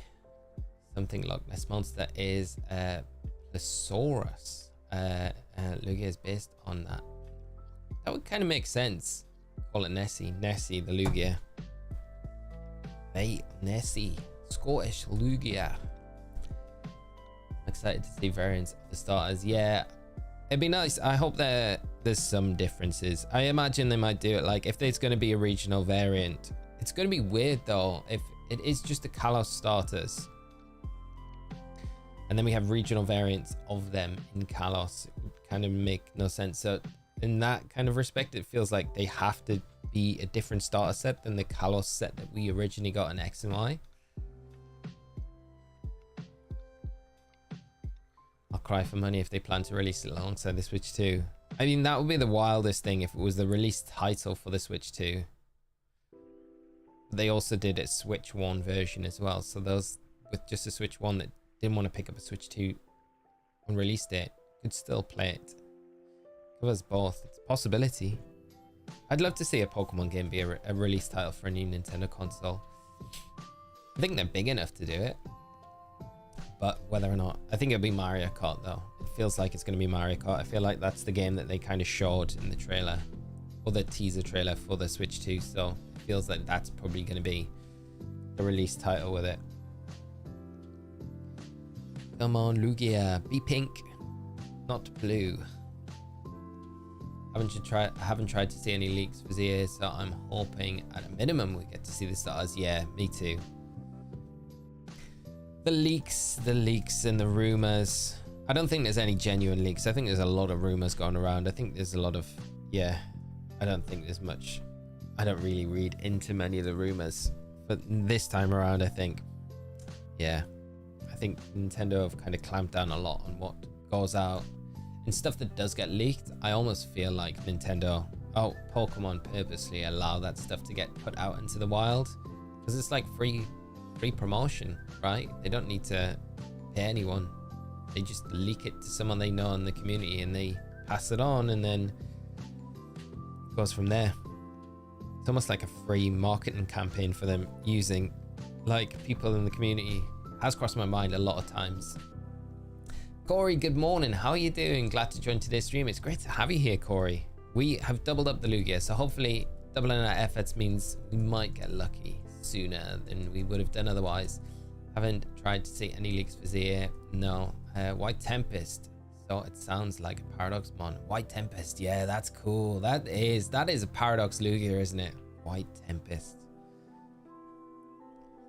That is, I like that. Aquamon. Alec. Geordie Jumpers. That's a Geordie Jumpers name, I feel. Aquamon. Watermon. Tapmon. If they're the color starters, surely they get mega forms instead of regional variants. Yeah, I feel like that would make more sense. Even though, like, dinner time for me. Hope my Mr. Guardian of the Sea shows up shiny. Better Crest, enjoy dinner, mate. And thank you so much for coming by. And thanks for the like as well. Really appreciate it. Guys, if you can drop a like on the stream, take a minute to just go down there. I know I'm bad for it myself. I watch content and I just, yeah, always neglect the like button. But if you can drop a like, it does really help out with all the algorithmic things that YouTube like to keep an eye on. And it would do me a huge favor if you can just drop down there and smash it. Smash it. Yeah, smash it. Smash that like button. Love that. Smash it. Punch that like button. A lot of clickbait. Yeah, I mean, yeah, that's the big thing. I agree. Tempest is a great name. I love it. I love it. Charlie, how are you doing today, mate? I hope you're well, having a great Thursday. And Mighty, good to see you, mate. How are you doing? An image of a bootleg Metal Sonic plushie became viral amid a drawing of Iron Valiant based on that plush, and now has a ton of upvotes on Reddit. That's awesome, mate. You have to link it. Let us see it. Riddick talks a big game, but he's clearly got no sources for ZA. He was a Scarlet and Violet guy, just been trolling at this point. Terra, I completely agree with you. I feel like he got burnt so badly as well with the info, because he clearly had info, like whether or not he had nothing for a black and white remake, or he was just being fed info about it. Because the one thing I would say is curious about the whole coup and the black and white remake, like leak or riddles that he kept continually putting out and was convinced that that was going to be what was revealed on Pokemon Day last year, is that Pyro, who is a very, I would say, like, if you're going to believe anyone as a leaker, like, I would say Pyro is very reliable and never really is never too far off the mark with stuff. So their sources are very good, I think. But the little tidbit of information they came out with and did say that they knew that Pokemon were working on a black and white remake since 2023. So they were surprised, but that was it. So I do think there is something there with that, but I do agree with you. I think Q obviously had a good source for, I think, Legends Arceus, because they got pretty much everything that they came out with there, right? And Scarlet and Violet for the most part. But outside of that, I think, yeah, they're clutching. They've got nothing. Their source has been found or shut down or whatever, and they just got nothing now, which is, yeah, why we see not really that much. But they're, unfortunately for them, and I do feel bad because it's just, you know, something that they do. They got burned badly by the Pokemon Day announcements last year. Maybe that was purposely done by Pokemon, you know, fed false information in the run up to it, knowing that it's going to shut down any credibility for those, you know. Like, I wouldn't put it outside the realms of possibility that Pokemon do that sort of thing. Like, they're definitely aware of those accounts for sure. Definitely would keep an eye on them, I'm sure, as well. I love that I've become synonymous with Geordie Jumpers. Alec, 100%, mate. I can't believe I'd never seen it before you mentioned it to me. And then it took me so long to actually go and watch it. And now it's the lore of the channel. It belongs there. You belong in the lore. Geordie Jumpers. Geordie Jumpers. Gotta head out. Studies are waiting. I have lots of lot to do tomorrow. Best of luck with the Lugia. Thank you so much, Vida, and thanks for coming by the stream. Again, if I don't see you before tomorrow, good luck with the exam and things, and I hope everything goes well with it, and hopefully catch up with you soon. Whether it gets released early or late this year, I'll still be very excited, as this is the first Pokemon game that I can catch up on as it's released. I was always late to the game. That's very exciting. Yeah, like you say, it doesn't really matter. It's just kind of when it's released. It's just going to be nice when it drops. And great that you'll be able to get it like day one as well, which is very exciting. First time in a long time, be able to experience it all. Terra, I think black and white remakes are coming, but I think they're Switch 2 games. I think they're going to launch at the end of 2024 when Switch 2 was planned for 2024, but got delayed. So did black and white remakes. That could make a lot of sense as well, because the Switch 2 definitely got bumped, didn't it? For whatever reason. And in my shiny Lugia, Bahamut. I'm probably, Corey, I'm just going to apologize. I'm probably pronouncing that completely wrong, so I'm sorry. I like it though. I like the name. After one of the summons from the Final Fantasy franchise. It's even cooler. That is even cooler. I did see that there was the, for those of you that are Final Fantasy fans, I think Final Fantasy 7 and Final Fantasy 7 Rebirth are planned titles for the Switch 2. I don't think it's been nothing's been officially confirmed, but that was the rumor, which is pretty exciting.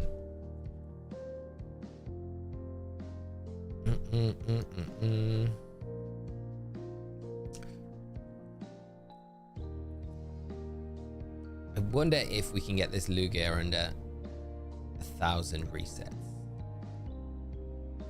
We should hit that number today. We should get over the 1,000. I like the double encounters though. It's definitely speeding things up for us. Like, I thought we're going to be a push to get to 1,000 resets by the end of the week, but with the 2, we're going to be able to zoom through. By the way, I'm having a blast with Splatoon. Yes, Mighty, I'm so pleased that you picked that up. but I wish I had more time to play it, mainly because I'm very close to exam week. Wish me luck. Oh mate, you're gonna crush the exams, but good luck with them. And don't worry about it. You'll have plenty of time after you put the work in to enjoy Splatoon. It's going nowhere, mate. It's nice to have that feeling though that you kind of like looking forward to playing that game. I like that.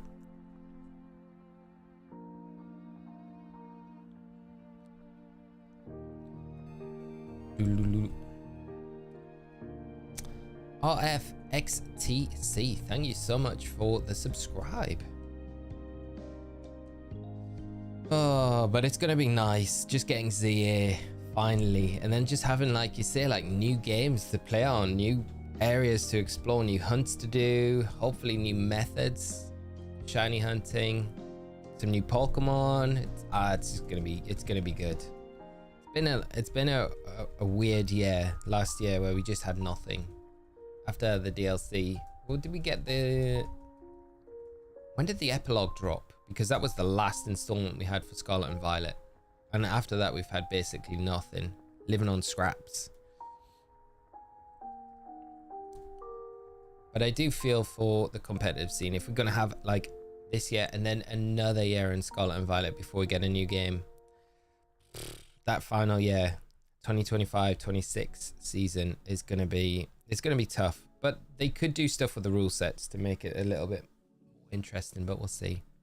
Epilogue is Jan. Oh wow, so it's, yeah, basically over a year then since we've had basically any new content. Oh yeah, the epilogue was fun. It was cool. That was another one I needed when I looked at Home this morning, Pokemon Home on my Switch. For that Dex, Petulant is a Pokemon that I've never switched in to that deck, so I need to do that to complete it. So that was amongst some of the ones that I needed to switch in.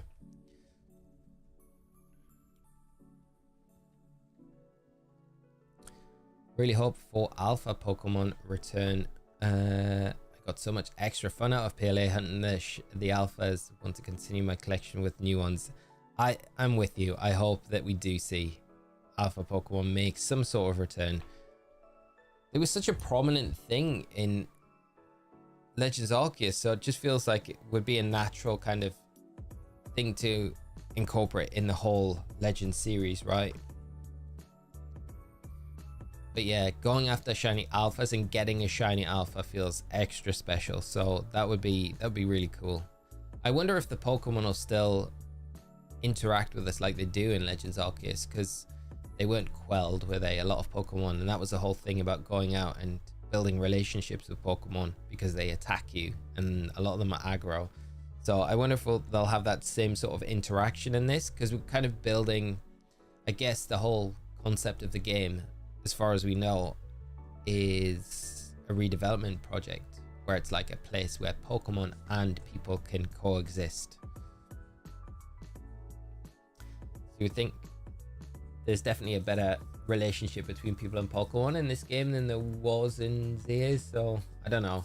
Hopefully it doesn't stop us getting, because I think as annoying as I talk about things like Paris and those other aggro Pokemon, it's still a really cool part of the game where you're like, okay, that's something I need to deal with all the time, and it'd be kind of sad to see them take that away and just have Pokemon just randomly walking around, not really fussed if you're there or not, you know? Mighty also remember when I asked that it would never get Immersive Dialga in Pocket. Well, first packet opened, Immersive Dialga, never say never, I guess. That's awesome, my friend. That is great. You got the Immersive right before we get the new set. I think at the end of this month, they're doing a new mini set as well. I still have got no Immersive of either the Palkia or the Dialga. They were eluding us.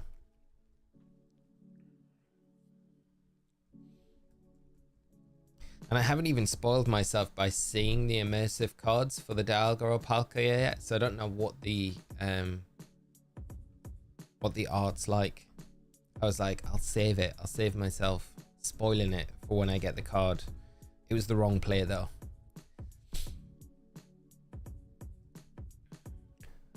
I thought Tiny Little Bug being the most aggro thing was one of the funniest parts of PLA. Yeah.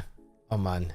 It's so frustrating. It's like you're minding your own business in a patch of grass You haven't noticed the Paris that was like halfway down the route and it's followed you all the way.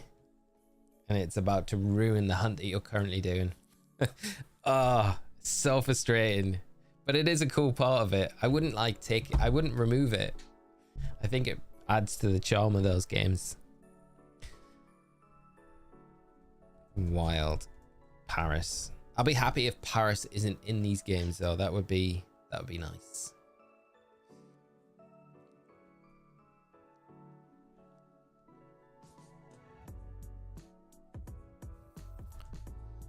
I wonder what the new Paris, the Paris of Pokemon ZA will be.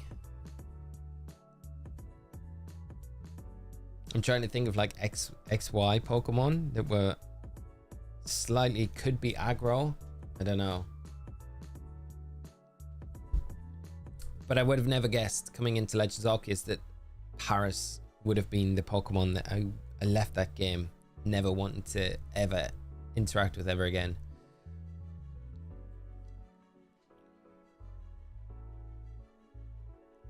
I wonder if we'll get any like tease or information on like megas and how that's going to work in the game as well. Because are they going to have items on Pokemon, or are they going to have just the mechanic there as something like an item that you get as a key item, and then you can just mega evolve Pokemon that are eligible for the Mega Evolution? In Scarlet and Violet, it was Taurus on the land and Veluza in the water, in my opinion. Yeah, Taurus. Ah. Taurus, yeah, is a pain. Wherever Taurus is. The most frustrating thing I always found with Taurus was as well, you'd have your menu up and you could see like through the, because it like the opacity's down a little, so you can still see your character even if you've got your menu up. And you'd see the Taurus come and it would stop right in your player character, and you're like, I want to get off the menu screen here, but I can't, because as soon as I do, I'm gonna have this encounter with the Taurus, and I really don't want to have to waste my time doing this. Taurus, Veluza is another one. It's so annoying if you're fishing, if you're hunting on the lake.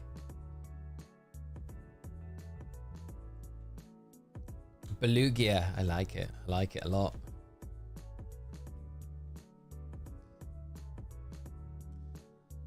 Frou-Frou being really aggressive would be so funny to me. Like a rabid dog coming after you. Yeah, I could see it doing that. That could be like Taurus 2.0, couldn't it?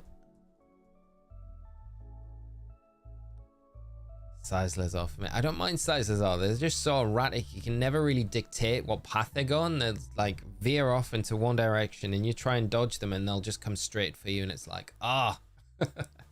Oh my god, Taurus, I refuse hunting outbreaks around this thing as yet. It's a nightmare. Anytime there's a Taurus and you've got you've got that one area in Paldea, and then you've got them again in the biome in the Indigo Disc.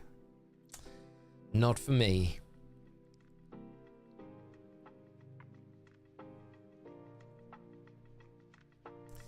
Hunting anything where Veluza is sucks, yeah.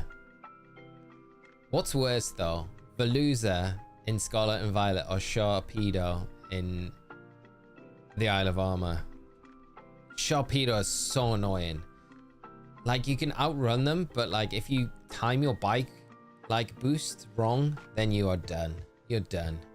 And the thing is with a Sharpedo, you do see them from a distance and they're just like bolting towards you, so you can kind of plan to get out of it. The fact that you can't fly out of the water though in Sword and Shield makes the Sharpedos a little bit more annoying.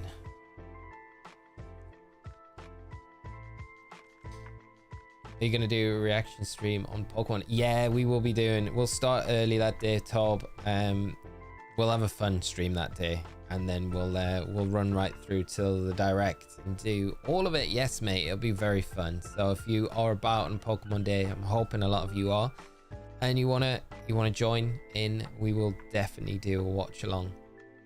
When you see Veluza, you would think it's faster than light, but no, base 70 speed. I know, right? You would think it would be like super speedy. Like, that is a base, like that's up there with like Regieleki speed stat. That is going to be like 130 base speed easily. Nah, 70. Yeah, it's crazy. It's a soggy. Sharpedo is so much less annoying than Veluza. You're probably right.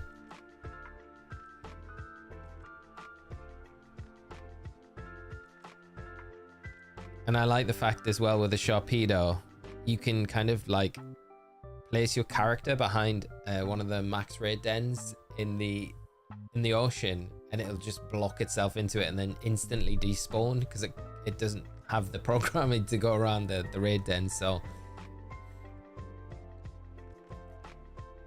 Veluza motto, I'll never lose you. Yeah. Gonna get Lugia in the next 100 encounters, Polly. I hope you are right. Hundreds.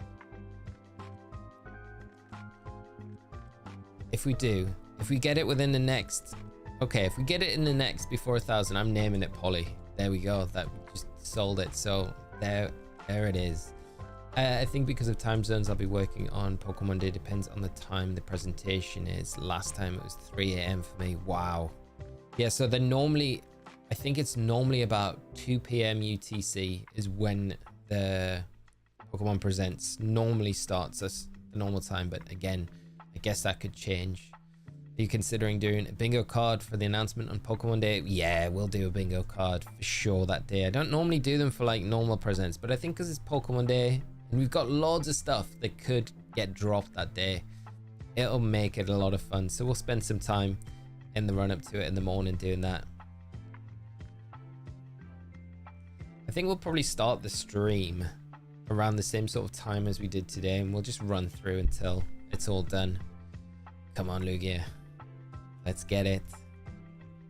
Yeah, so I kind of want to do a full day on Pokemon Day. It's like once a year, so it's, yeah, it's one of those. It's a fun stream, and we'll probably continue streaming afterwards. It's just that the thing is, I need to get like, I probably need to do like, nah, no, I don't need to do a video after. We'll stream the whole day.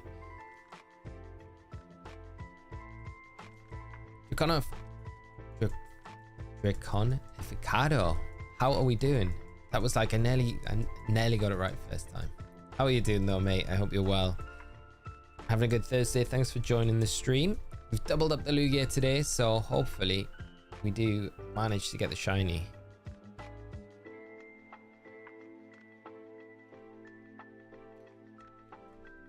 What day is Pokemon Day? 27th of February, James. So it's a Thursday. Yeah. So I think that week leading up to like the Monday, Tuesday, we'll probably get like all the confirmation about the presents, the time and stuff like that. And when it will be, so we can plan accordingly. Imagine if they're like, this year we're doing it a little bit different. We aren't going to do a Pokemon Presents for Pokemon Day, but you can all celebrate together. Happy Pokemon Day. Day after your birthday. Oh, that's awesome. That's going to be like, what a week. Birthday, then Pokemon Day. Perfect. And you know, one of these days it'll wind up where your birthday, they'll not be able to do the presents on the 27th, so they'll do it on the 26th. I'm expecting a curveball announcement of some sort on Pokemon Day. Game Freak loves their curveballs. 100%, yeah. And you know, they build up these like years of patterns, and then so you fall into this trap of being like, okay, well, you've done this like for the last 5 years, so you are going to do it again. So it must mean that we are going to get X game on this date because you've always done that. And then they're like, yeah, I feel like they use that though as a way to throw off, like, you build the FOMO and then throw people off with the most unexpected. Because who was expecting Zaire to be announced last year? Like, genuinely, no one saw that coming. No one saw that coming. I didn't see a single rumor like going into that Pokemon Presents about a Kalos Legends game. There was just nothing. So yeah, the curveballs, they love them.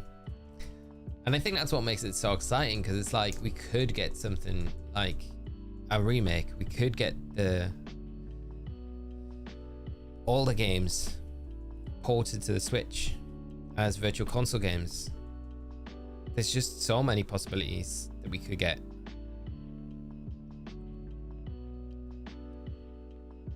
Everybody expected something, either Johto or Unova. Johto got utterly shafted on its own. I know, right? I feel so bad for like Johto. It got like zero love. Well, what did they do? They released a few plushies, like the gold and Sylvia, Lugia, and Hoto plushes, and that was literally about it. I was expecting something, you know, something special for it.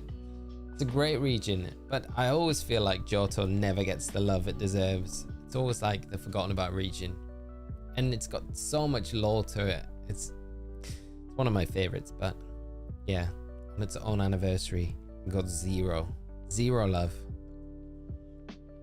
Trying to complete the Galar decks and Isle of Armor and Crantundra decks.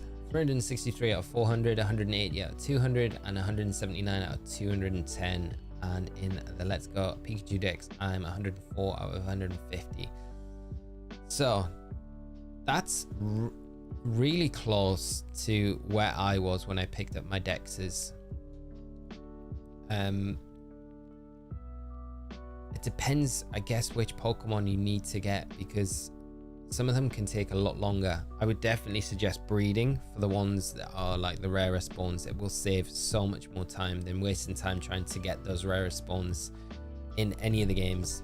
Obviously, Let's Go Pikachu and Eevee is a little trickier because you can't breed in those games, but good luck with filling those dexes out. If there's any remaining ones that you need help with, we'll be finishing our BDSP decks tomorrow and PLA.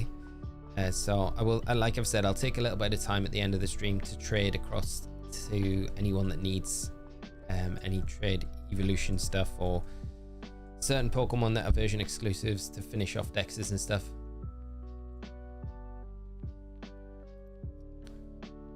I know, Kaylee, me too. I think Johto deserves a lot more love than it's got.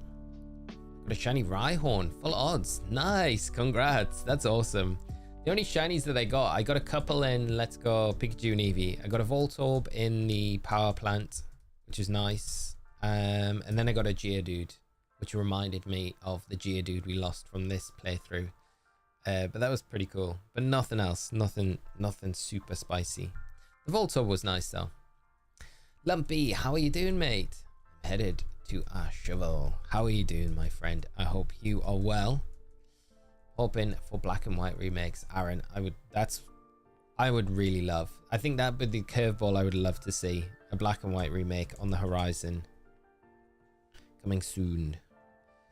But who knows? We don't have long to wait though. I mentioned last time about Milotic, but I forgot that it spawns on the Lake of Outrage in foggy weather. One less trade evil. That's awesome. Yeah. I didn't realize it wasn't one I needed for my Sword and Shield decks. I definitely need it for my BDSP decks though, which is, I think I've got a Feebas, which makes it half the job, but it's just evolving it. I guess I could trade it into another game and evolve it there, but yeah, there's going to be a few tricky ones. I haven't really looked too much in detail about which ones I need for BDSP, and I'm hoping I've still got a Spiritomb that I don't need to do the Spiritomb quest for, because that will just be a grind in itself. Although I don't need to do it, do I? Because I just breed it. I'm thinking too much into this. Got a shiny Maractus while I was efficient up in Sword and Shield. That's awesome, mate. Great shiny as well. We haven't got anything Johto since 2009 on the original DS. It's been way too long.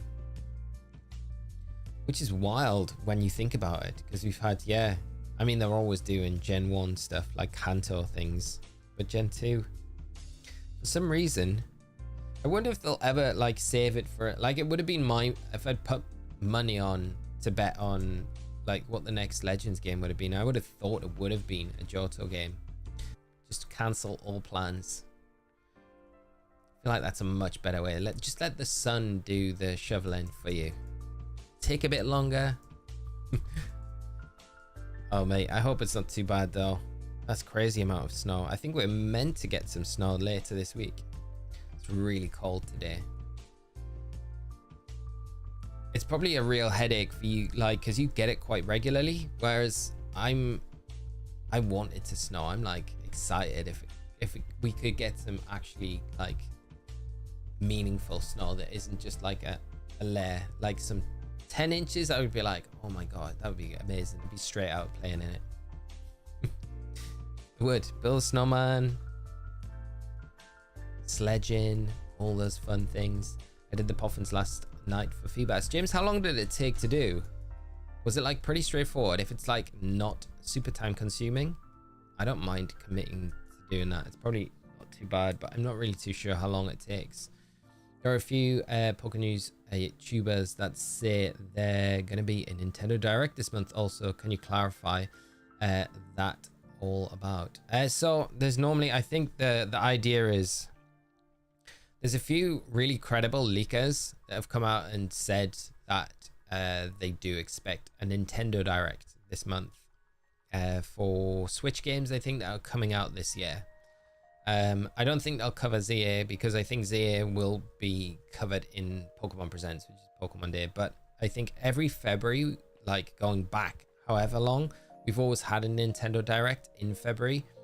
I don't know if it will cover any Switch 2 stuff. I don't expect it will. I think it will just be Switch 1 titles. But yeah, we're probably due to get something. I don't think it'll be this week. It's weird though, because if it's not this week, oh no, it has to be next week. So it'll probably be next week, the week before, because I can't see them doing it the same week as the Pokemon Day, Pokemon Presents. I feel like it want to space that stuff out. So it would more than likely be next week if we do get something. But like I say, I don't think it'll be like anything crazy. I think it'll just be new titles that are coming out for the Switch this year, because there's still some big titles planned for the Switch. And I think that's all it is, really. But I guess come next week, we'll find out. So it'll probably be like Tuesday, Wednesday next week when it drops. They're normally the days when we see like a Nintendo Direct. I wouldn't have thought it would have been a Thursday. And definitely not a Friday. Wade Hard Gold Soul Silver came out almost 16 years ago. That's wild, isn't it? They still look this good today. Shoveling snow is such a hassle. It snows regularly. Yeah, that's not fun when it's like all the time. Hopefully, I hope it doesn't snow. My daughter is doing a triathlon this weekend. Wow, that's amazing. Yeah, for your daughter, I hope it doesn't snow. We can do without the snow for another week. To be fair, the snow can be really disruptive. And I live in, like, where we live, we need the car. So if it snows, we're literally stuck. Rose, good to see you. How are you doing today? Hope you're having a fantastic start to your Thursday. Thanks so much, as always, for dropping by the stream. We've doubled up the Lugia today, so I'm hoping in an effort to finally get it shiny, but nothing just yet. Creeping close towards that 1,000 mark, though, for the resets, which is nice. So super easy, actually, but I had the berries, made 4 Poffins, I think, used Chester, Oran, Wiki, and another bluish colored berry that I can't remember the name of. So that might not be too bad, because I did some berry farming in that game, so I should be all right to make dry Poffins. And 4 was enough. Did not predict Legends of the Year, but when I saw the Blueberry Academy trailer and when it showed the legendaries, only Xerneas, Yveltal, and Zygarde and the Tapus didn't show up, I got suspicions after that. That makes a lot of sense. There was one YouTuber, I can't remember their name, but they did a video about a couple of weeks before the Presents dropped, and it's a really cool video to go back and watch. Their whole theory, they are spot on. They're like, everyone's predicting Black and White, Johto, and they went into this whole thing about why it was going to be a Kalos remake or of some sort, and they were like bang on the money. It was amazing. I only watched it after the Presents because someone sent it to me, and I was like, no way, this guy's like Charles Xavier. Prediction levels are off the chart. Xenoblade X, Kirby Planet Raw, Bobot, potential rumors of Wind Waker and Twilight Princess Switch ports are rumored true. I mean, that's a really nice selection of games to be coming to the Switch as well, you know, especially like, I mean, how long's Wind Waker been like rumored that it's going to be ported to the Switch? It makes sense that it comes at some point. This year would be a good year for it. I'm desperate for Wind Waker on the Switch. Ken, good to see you, mate. How are you doing? I haven't been around. Life has gone crazy. Got some good news though. My daughter won a regional art competition for school and her piece has been entered into the nationals. That is incredible, Ken. Big congratulations to you and of course your daughter as well. That's great news, mate. But I hope life has been good in general. Sounds like it's been pretty crazy, mate. But great news to bring in to share with us this morning. Very happy for you both. Can you buy puffins in the basement of the supermarket in Veilstone City in BDSP like you can in Platinum? That would make it so much easier if we can. That guy must be Espion. Psychic. Not sure, never bought any. I can't ever remember buying puffins.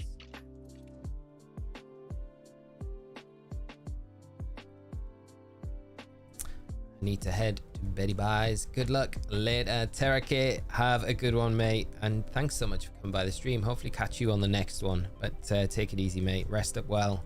And we'll see you soon.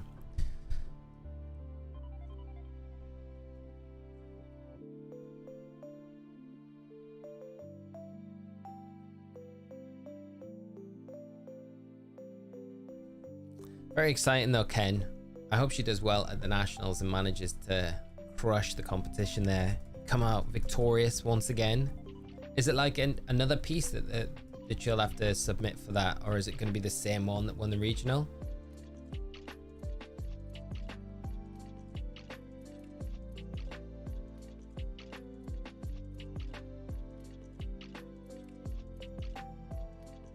What really annoys me about this, I've got this like it's just overlapping slightly.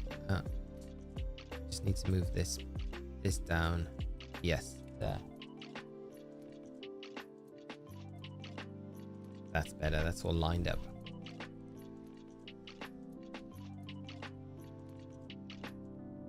My daughter's going to Spain next month for school. Also planning our next trip to Japan. This time it will be a month-long stay. Wow, a month long. That's wild. Mate, that's going to be actually epic. A month long. Spain next month as well. That's exciting. Spain's such a nice country as well. I really love the Legends of Zelda Skywalker Sword.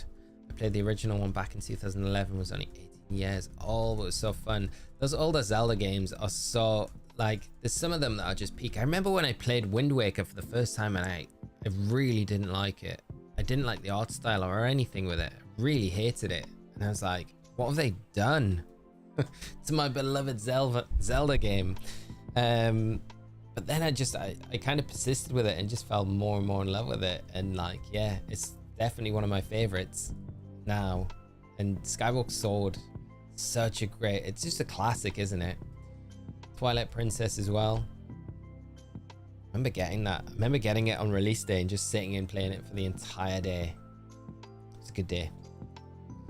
Just never have time for that sort of thing anymore with like the new Zelda games, you know. I just like I should make time for them and just never do.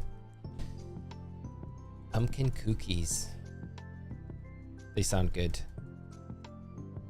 Oh man, I had a disaster. Like we got a huge pumpkin and we had like loads of pumpkins out for Halloween, and there was a massive one, like so big, like easily this big. It was so heavy, and I left it out for too long, and it was a nightmare to clean up.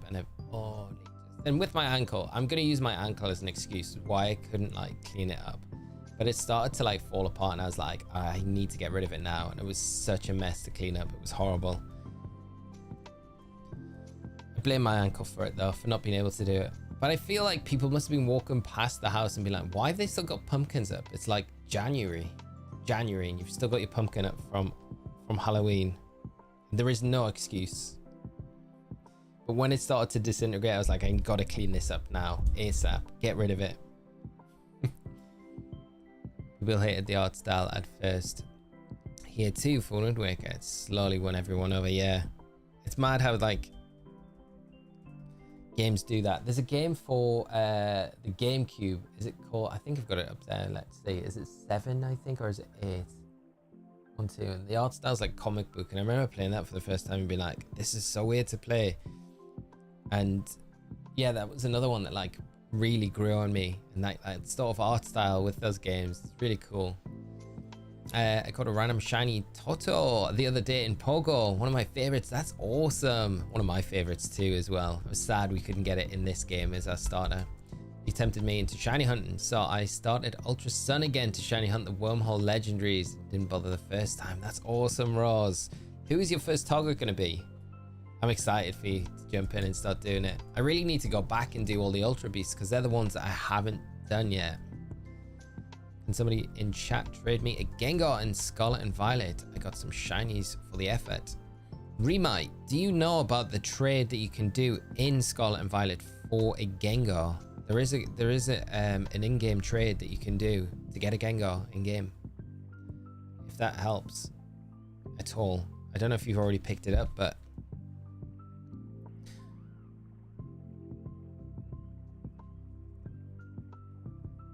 I do have a video on the channel, like a shameless plug. I don't know what you trade for it, but you yeah, there is the in-game trade for a Gengar. Her winning piece is the only piece for the competition. When she graduates high school, her portfolio will be submitted to the college committee, considered for scholarships. That's cool, mate. That's cool. It's nice that it's the same piece as well. That'll have a lot of meaning. You've got to keep a hold of that one. Clean up mushy pumpkin is the worst. Oh, mate. Yeah. To be fair, Polly, like from appearances, like as soon as it started, I nudged it one day, like when I was walking out the front door, I like kicked it, and like a piece of it like fell off the back. And I was like, I need to. So that it wasn't like long after that I cleaned it up, but it was pretty grim. The other ones, all of the other ones that we had out there, I cleaned up like earlier, but one of them I went to pick up and it like literally disintegrated in my hands. That was so gross. It was so grim. So next year when we do it, I'll make sure they will get recycled pretty quickly. I'd kind of like to use them though. It's just they sit outside for so long, but they should be still all right to like cook with. I feel like it's such a waste. You done the in-game trade for Gengar? Didn't know that someone just stole my Haunter. Oh no. Luckily it actually evolves into Gengar, unlike last time. Yeah, the in-game trade's quite good. So it's for a Haunter, but it actually evolves when you trade it. I'm trying to think where it's in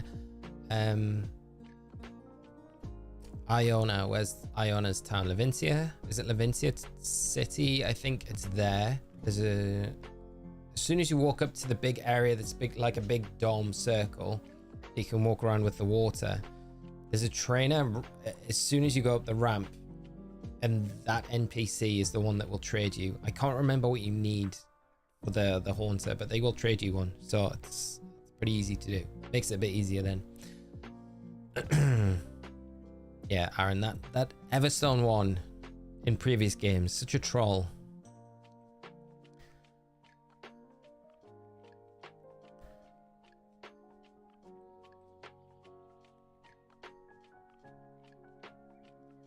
Just had a power brown out at my house. So annoying.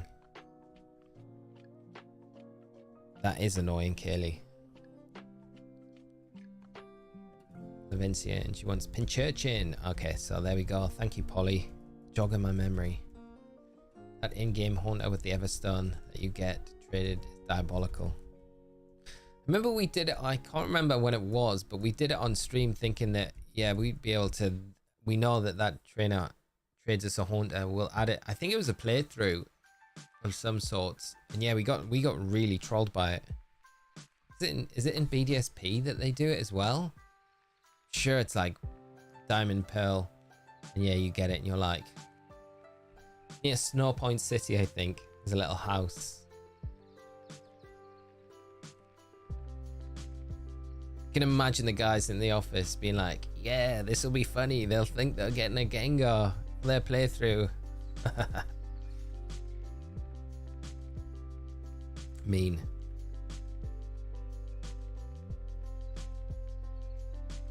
$1,000. This will be the 1,000th. Move that across a little bit.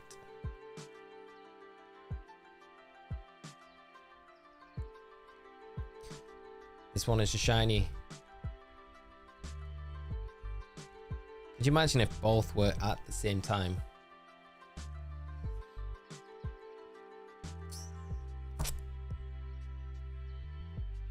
Nope. Nope. Let us down, Lugia. Oh well. We're an eighth of the way there now, at least. So.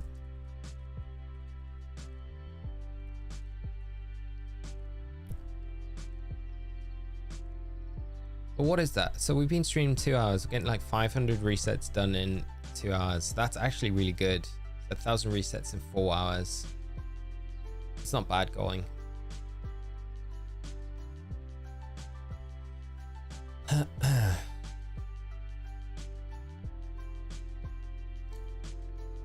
So still a lot of hours to get to odds, but we can burn through it. We can burn through to get to full odds next week. It's annoying though next week because I'm only going to be able to stream Monday and Tuesday because I'm heading up to London on Wednesday. So we'll try and get some. Yeah. I'm just thinking, like, I don't want to ditch doing the Dex completion tasks again. Like I've said, I'll do it tomorrow and be like, should we bump it till next week and carry on with this? But I think no. I think we should get the BDSP PLA stuff done. I can guarantee it will shine sometime between now and 100,000 resets. I like the ballpark figure there, Aaron.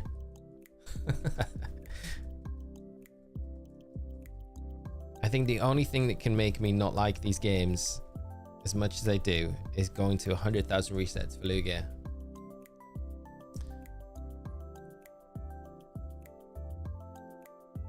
That would be the... No, we can't. I hope we get it before odds, but I'm fully prepared to go over. You're going to try to go to Ozzy's last concert in Birmingham. Ooh, when is that? Is it his last one ever?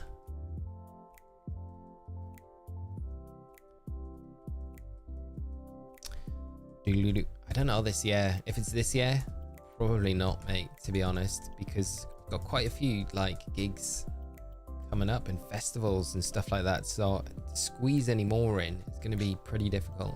5th of July is the last concert ever. Wow. And I can imagine the tickets are, well, there's probably no chance of getting a ticket and they're probably already sold out. Pretty special concert though. Ozzy gonna retire gracefully after all these years. It's a shame. I would have hoped to have like lucked out and him done Glastonbury, but I don't think there's very much chance of that happening. I'm glad I've gotten to see Ozzy live and Black Sabbath. Wow, both of them. That's crazy. I can imagine, yeah, just epic gigs. We still sold out instantly. Tickets were 800 quid. What? Oh my god, 800 pound. You know, I went on to have a look at the cup tickets for, because I'm like, there's no way, like how Newcastle have done tickets for the cup final. They got 6 pots, and I like how they've done it though. I think it's fair.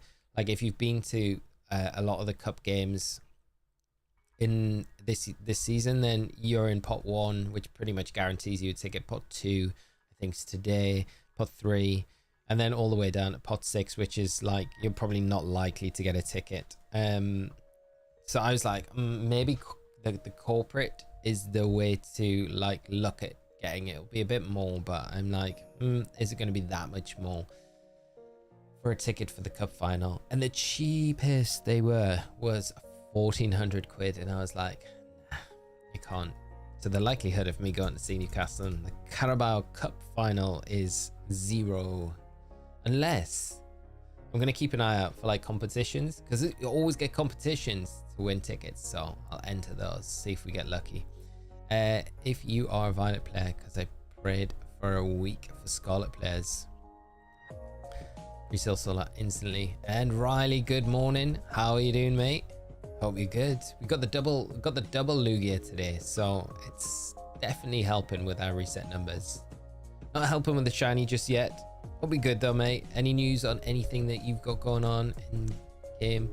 That's insane. Oh yeah, it was absolutely insane, Ken. Considering that the tickets probably, I don't know what the retail, like what you would get them for the, I don't know what you would get them through the club. I can imagine them being maybe the most expensive they're going to be is like 200, and that's going to be like for a really good seat. You know, that was roughly how much it was when I went to see England in the Euros. So I'd imagine it'll probably be around the same sort of ballpark, but nothing too crazy. And that's still expensive, I think, for what it is. But I think it'd be like, it's way more acceptable. But like £1,400, as much as I want to see Newcastle in a final, it's not going to happen, is it? The best I've done is seen them in an FA Cup semi-final, and that was at Old Trafford. But maybe if we get to the semi-final at FA Cup this year, they're at Wembley. So maybe I could try and get tickets for that. Skirtle Squad set up a GoFundMe page to get them to Wembley. Man, GoFundMe to Wembley. A walk from here to Wembley. Have you heard of Arch Enemy? The vocalist is a female and they're awesome. I haven't, Aaron. I'll have to check them out. Did I see the aggro at Goodison last night? Yeah, Alec. Yeah. Red cards going around like they were going out of fashion. Yeah, it's weird though. Like Liverpool, I saw a lot of complaints about the ref, but I'm like, I don't know. I don't feel like the referee ruined the game. Like Liverpool, like the goal that Tarkowski scored, it didn't seem like there was anything that needed to be an issue there. Did Liverpool have like a goal disallowed at any point? I don't know. I don't know what the problem was with the ref. But I see that their manager, he got sent off, didn't he, for an aggressive handshake. It's funny. I'm like, yeah, just keep getting those players sent off. We need those bans to kick in, so they're not available for the cup final. Like that game, I wish it'd been like a week or two before the cup final, because then those red cards would have an impact. But yeah, crazy scenes. Always gonna get heated though. Good result for Everton though, not so much for Liverpool.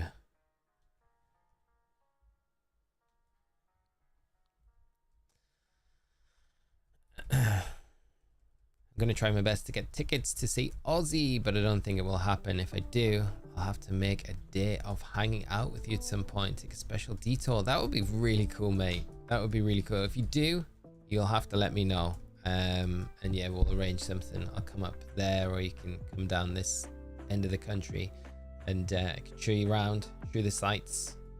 You'd actually enjoy Glastonbury, so you should come down this way. Take you out in Glasgow for the day. It's a very special place, very unique place. Not like anywhere else on planet Earth, I feel.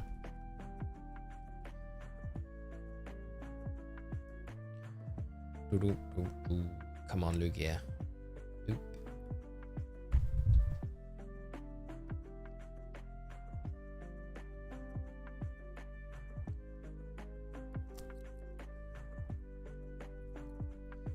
Got the Gengar Remite. Awesome, my friend. That is great to hear.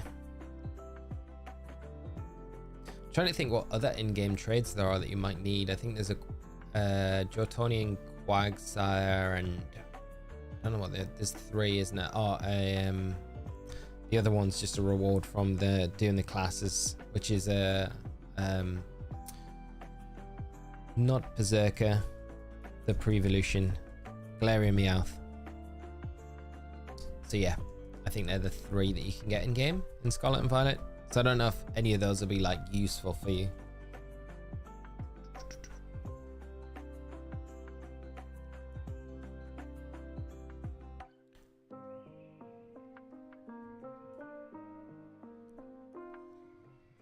Alrighty, gotta go. Time to take the kid to school and get ready for class myself. See you next time. Ken, you take it easy, mate, and have a great rest of your day. Thanks for dropping by the stream today.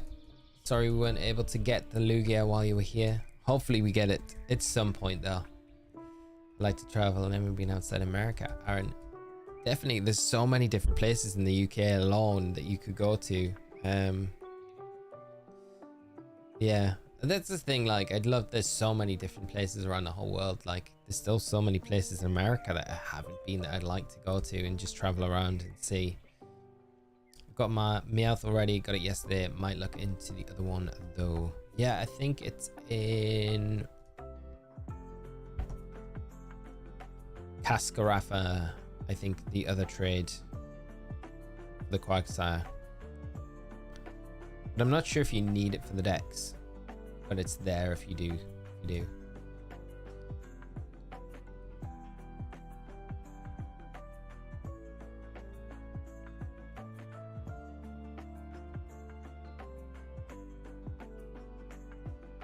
Oh, you do need it.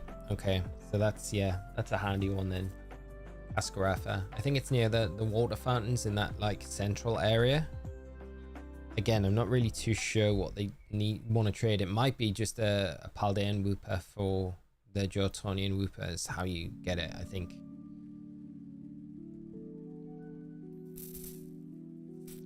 Straight swap.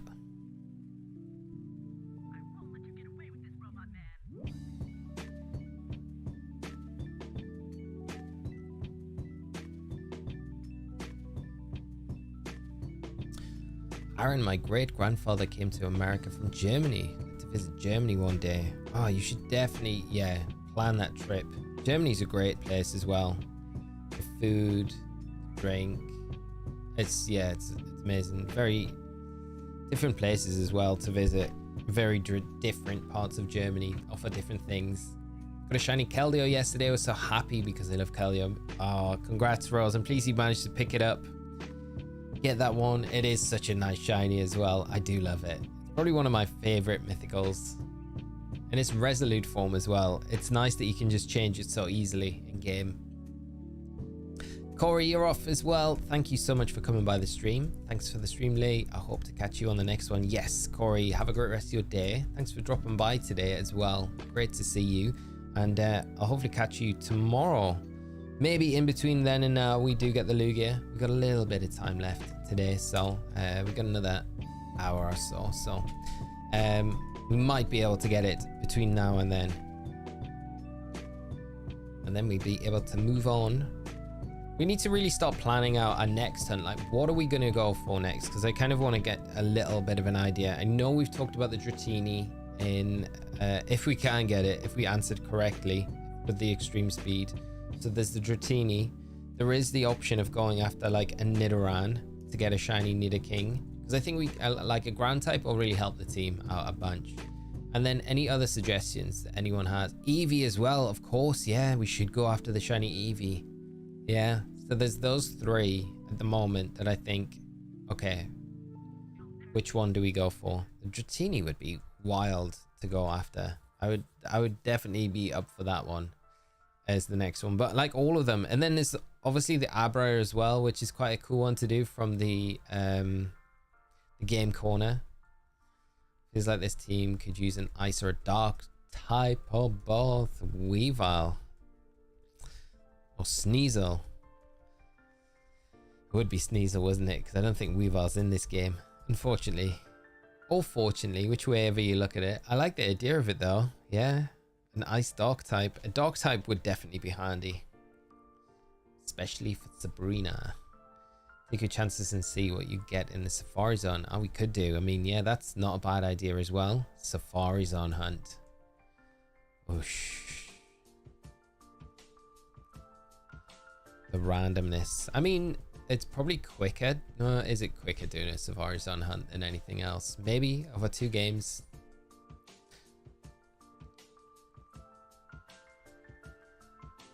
I'm hoping you get Lugia by 1100. Aaron, me too.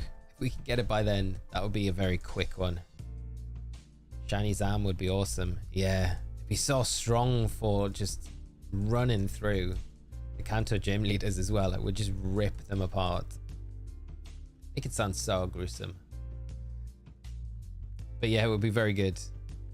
I think Dragonite would be a solid one as well.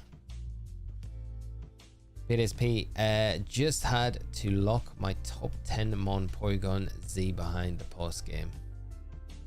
Porygon Z is so frustrating to get, especially in Sword and Shield. I think like that was probably one of the more difficult ones for me to do. And the trade evolution Pokemon, I mean, I could have spent time going after Aromatisse and Slurpuff in the raid dens, but I just didn't have the wishing pieces. It was annoying. I was like, I don't have the wishing pieces to go back and forth to spawn the rarer den that I needed to, the beam. So I was like, I know, I just have to get the sachet and then trade to complete. But the PZ was exactly the same as that. Porygon 2 to Z was annoying because there's no other way to get Porygon 2 or Porygon Z without actually trade evolutions in Sword and Shield. They aren't available in any den, I don't believe. Maybe hunt for a shiny Roman legendary. I don't think either of my Romas are shiny. I think they are locked now to be not shiny. I'm not sure about Suicune because I don't know whether Suicune's shiny is determined when you first encounter it in Ecruteak City, or if it is determined on the next encounter when we can actually soft reset for it. But I know my Raikou and Entei, they are definitely not shiny, which is sad, big sad. Because that would have been really cool to hunt for those.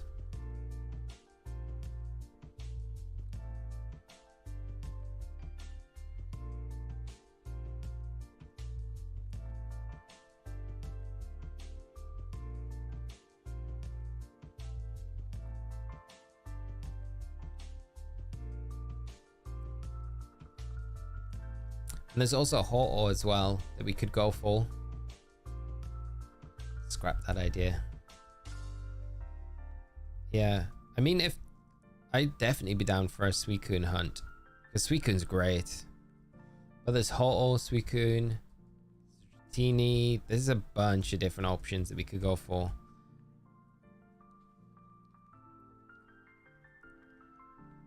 Raikou sounds so weird to me. I've always called it Raikou. Yeah, me too. Raikou. It just doesn't sound right. It's the official pronunciation of it. So, Michael, it's dumb. Just call it what you want. I feel like Raikou is better. I feel casting though. I feel like when I know the official pronunciation, I need to get it in my head. So when I'm on the desk, I say it properly, because otherwise I'll just be like Raikou. And it's wrong, and yeah. I was hunting shiny Eevee from Bill, an option. Yes, I do. Yeah, we should do that one, because that one is that would be quite a good one to do, and then we can decide what evolution we can get and add to the team. I'm still Draconified Emperor, but in Spanish. That's what threw me, I think, when you first came in. I was like, I was about to say Draconified, but then I was like, Draconificado Emperado. I like it. I like it a lot.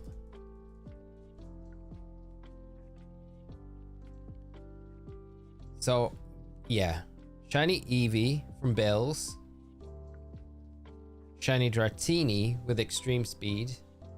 Abra from the Game Corner. Ho-Oh or something from Safari Zone. There's a few options. There's a lot of options. Like, what would you guys prefer to see? Like, what would the one thing that you would like to see? The shiny hunt in these games. Like, my top of my list is always going to be, like, I think between the starters and then the Lugia. That are my two hunts that I'm like. And we've done the starters, we've not done the Totodile. I mean, we could, oh, that would be wild. Start a new game and go for the Totodile to trade into this playthrough for Kanto. Risky, because if we get double duplicate shinies from doing the resets, then we can't really take them, which would be sad. So it would have to be Totodile straight up.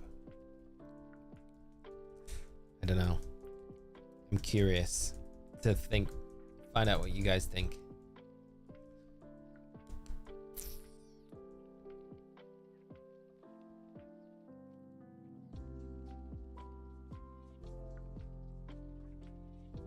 James, I'm going to say the Romas aren't my dream shinies in this game since I am legally obliged to finish my hunts at this point, lol. But Ho-Oh is beautiful in this game. Yeah, James, you have to say the Romas after you've committed to them. You will get them though, mate. Ho-Oh is super nice as well. It's a really hard call between like Lugia. I think just because I like Lugia a little bit more is probably why I would lean towards it. But the Ho-Oh and its shiny is one of the best shiny legendaries, undeniably, you know. Having a full starter set would be nice. It's such a risk. It is a big risk. It is a big risk, but is it worth it? Because it almost feels like we're going to a new region, so we need a new starter, you know. We could use that as an excuse. Then we got the whole starter set.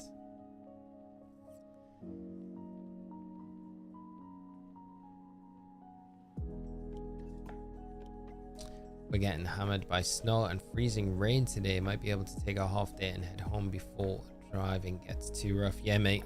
Make sure to keep an eye on it so you can get away and don't get stranded anywhere. Just be safe when you're heading back, mate. Yeah, the weather's meant to take a big turn, so hopefully it doesn't get too bad. It's just overcast here at the minute. You could easily get 2 or 3 of the other starters before you get the Toto. Would be a long hunt. Yeah, and there's a part of me because of that wants to jump in and do it, you know. I think it's like we're only doing this shiny Nuzlocke run once, right? It's like, could we make it as epic as possible? That's the thing. I'm like, and what would make it epic? All 3 starters would definitely do that. Getting both box art legendaries, Soul Lugia and the Ho-Oh, would definitely do that. The Extreme Speed Dragonite, it's iconic from this generation. Like before Gen 8, I think it was like so difficult to get a hold of that Pokemon with Extreme Speed, like near impossible otherwise. So it's like, yeah, what we could do, like these really big cool hunts that are like the iconic ones from this generation.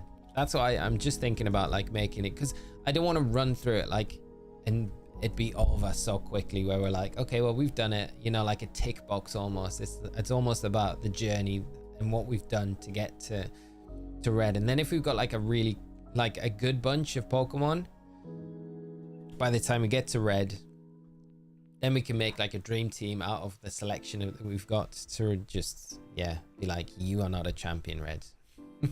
Get down off my mountain. Before his level 88 Pikachu absolutely bodies us. Is Skrelp a forgettable Pokemon?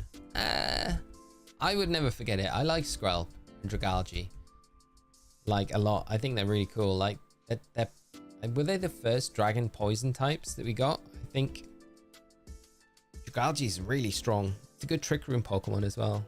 So I don't know if they're like forgettable. Not as forgettable as like something like Ducklet, Swanna.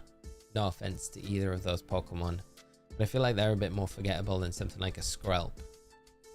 I don't dislike Lugia's shiny, but I do wish it was a bit more of a change than just the blue turning pink. Also, I failed the shiny Lugia on Crystal because I struggled to death. It was back in 2020. That is brutal, James. That makes me actually really sad that in Crystal as well. Oh mate, I'm sorry to hear that. Did you go and reclaim it after that, or were you just like, nah, I'm done?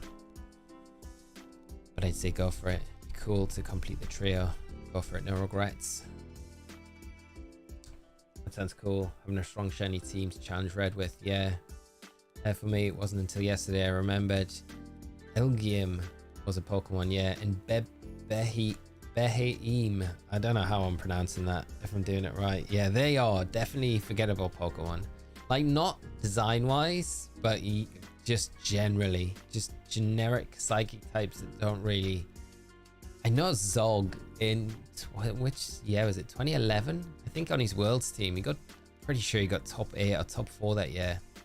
had a Beheem on his team. Beheem. I'm probably pronouncing that completely wrong.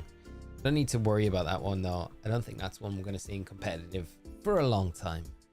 For me, it wasn't until yesterday, I remembered. Yeah. And maybe Simisage. Yeah. The Elemental Monkeys.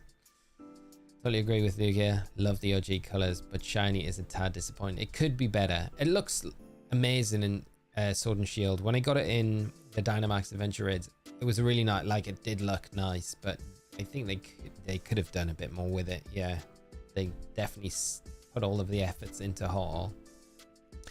It was my own fault. I was underprepared, so Lugia struggled to death.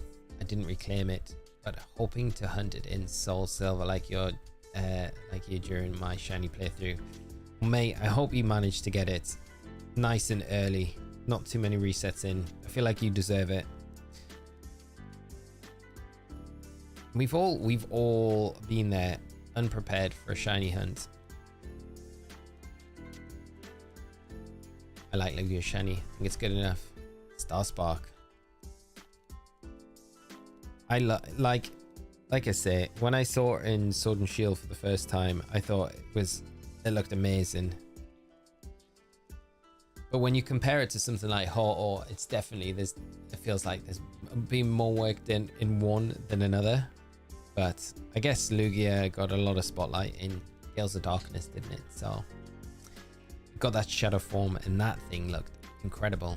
Have you seen Pro ZD's 3-hour video trying to name all 1025 Pokemon? I haven't, no. They managed to do it. I wonder if I could do it. I would love to have a go at that. I'd probably approach it by doing it in like Pokedex order. 1025. That is not easy at all. I feel like I would do alright at it though. Shadow Lugia should be at shiny colors. I mean, that would be amazing. Yeah, it would be. That would be a banger shiny. You're kind of reversing the white with the dark blue from the spikes on the back, and then the blue with the white, right? But almost Shadow Lugia has stayed just dark blue and blue.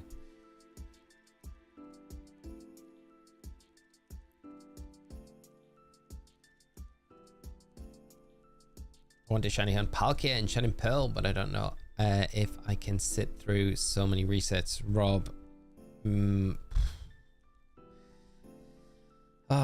remind me. I'd say do it because I think it's a great hunt to do. But I know the pain. The reset time is just painful in BDSP. I'd say if you can have another hunt going on, like on maybe a 3DS system at the same time, I think it makes it a little bit more bearable. But yeah, the reset times are painful. It's just reminded me I've got the Arceus still to go and hunt in those games. That would be a fun one to bring back at some point. I know I'd struggle with Gen 5 onwards. Yeah. Shiny Rhyhorn I got in Let's Go. Pikachu was full odds. That is nice, mate. 1 in 4,000. Do you not have the shiny charm in that game? That's awesome though, mate. You think there ever going to be a Pokemon game where all Pokemon in one or at least versions you can get at least traded in? I think if we're ever gonna get a game where we get anything like that, it might be Gen 10, you know. I think potentially. I feel like Gen 10 has to be a biggie because of the 30th anniversary. And I think newest game on the Switch 2 may be powerful enough. This, yeah. I just feel like Gen 10 feels like it's a big number, right? It's like the 10th in anything's like always a big deal. So I think they're gonna try and knock this one out the park. So if there was ever a game where they do that, I think maybe Gen 10 is the one where we do see everything in one game all at once, you know? And how many new Pokemon will there be by then? Andrew, Superboy Rios, thank you so much for the subscribe. Really appreciate the support. If you're joining the stream, I hope you enjoy it with us today.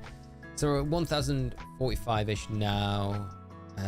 You could say like by Gen 10 and with new Pokemon in Gen 10 combined with new Pokemon regional variants that we get in ZA, we're probably looking at like 150 new Pokemon, give or take. So it's going to be like 1,200 Pokemon. It's a lot to have in one game, isn't it? Is that too many in one game? Like completing the national decks or the split DLC decks is for 1,200 Pokemon in one game. That's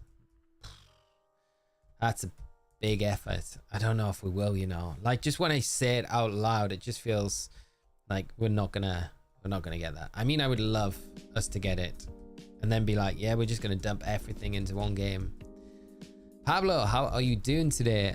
What was your hardest and longest shiny hunt? So one that we've done quite recently would have been the hardest and the longest combined, and that was for Deoxys in Leaf Green, and that ended up being 17,911 encounters overall.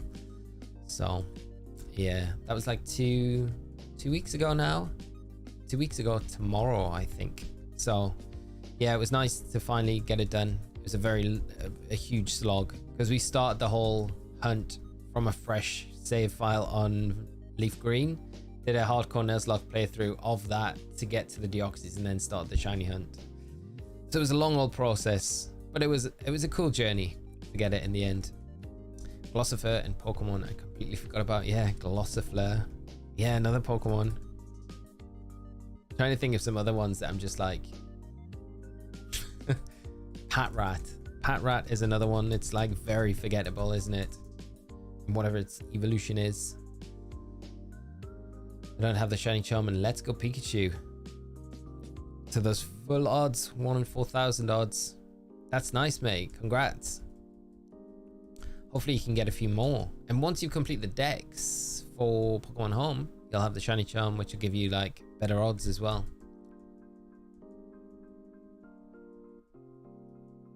I need to finish the Let's Go Eevee. I'm stuck in a cave. How do I get balls or money to grind to shiny hunt? What did I do? I think I went to Cerulean Cave and I started collecting this. The first floor that you go up a ladder on, there's like the spotlights on the floor, like the lights on the floor. They're like spotlights almost, and you walk around those and you can find like gold, raspberries, and other high cost items. So I just did that a bunch of times and then sold those to kind of stock up on. Aaron, I just read your comment. Patrat is terrible in my opinion. I feel bad for some of these Pokemon because they're like, we need a rodent Pokemon for this early route in the game because they were so locked into like this like strategy of laying a game out. Like we need an early rodent like Pokemon, we need an early bird type Pokemon, like, you know, like those sort of things. And it was like, you don't need to do that, but okay. And then they created things like Patrat, and I'm sure Patrat is someone's favorite Pokemon. Power to them. Yeah, but Kaylee, so I did that in Cerulean Cave, and then I sold those items, and that kind of funded the Pokeballs for the majority of that. Spinder. Spinder, another one. Poor Spinder. Let's Go, if you finish the game, you can just challenge Elite Four a bunch. That's an option as well, yeah, because you'll get a good payout from that. If you need a Let's Go Mons, I got you. Have almost everything in my boxes. Remite, that is super kind. That's a really nice offer, mate. Definitely take up that offer, Kaylee. Save you grinding for stuff. I was just thankful I hadn't picked up the Lapras. And I think because you don't get the Lapras like you do in like the original Gen 1 games, where, you know, when you normally be blue in and then the NPC's like right there, but it's only after you beat Team Rocket in that quest that you can then have to go to another area on like floor 7 to pick up the Lapras. So that made that so much easier. I was dreading having to find the Lapras. Low spawn rate on like route 20 or something like that. There will never be another little lad like Starly and the silly Goose Bidoof. No, I know, that's it. Like they peaked with Gen 4. Starly and Bidoof. You cannot go better than that. Yeah. Starly's amazing. Like, even just from a playthrough perspective, like Staraptor with Intimidate is so strong.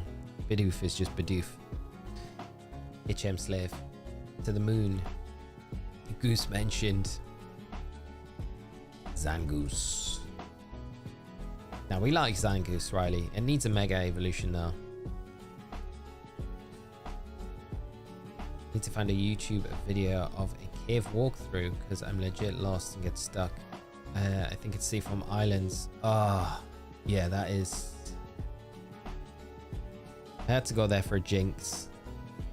And if you haven't got an escape rope, it's pretty annoying. Let's go Pikachu and Eevee as well. It was before I did like any guides on the games. I've got like no guides on Let's Go Pikachu and Eevee. And it feels like it's too late to go back and do them now. Or like a retro guides for those games. Hit wild Pokemon having moves with recoil damage. Ah, it is the worst. It is the worst. Or Explosion. Self-destruct. Regional variant of Zangoose would be cool. Yeah, I'd be all about that. Trying to catch Skarmory but keeps brave birding. That is frustrating. Whereabouts are you catching it, Polly? Is it in the Isle of Armor? It's so frustrating. Yeah, that is annoying. Maybe use a Pokemon like up top where it's like an electric type, so it doesn't want to brave bird into you.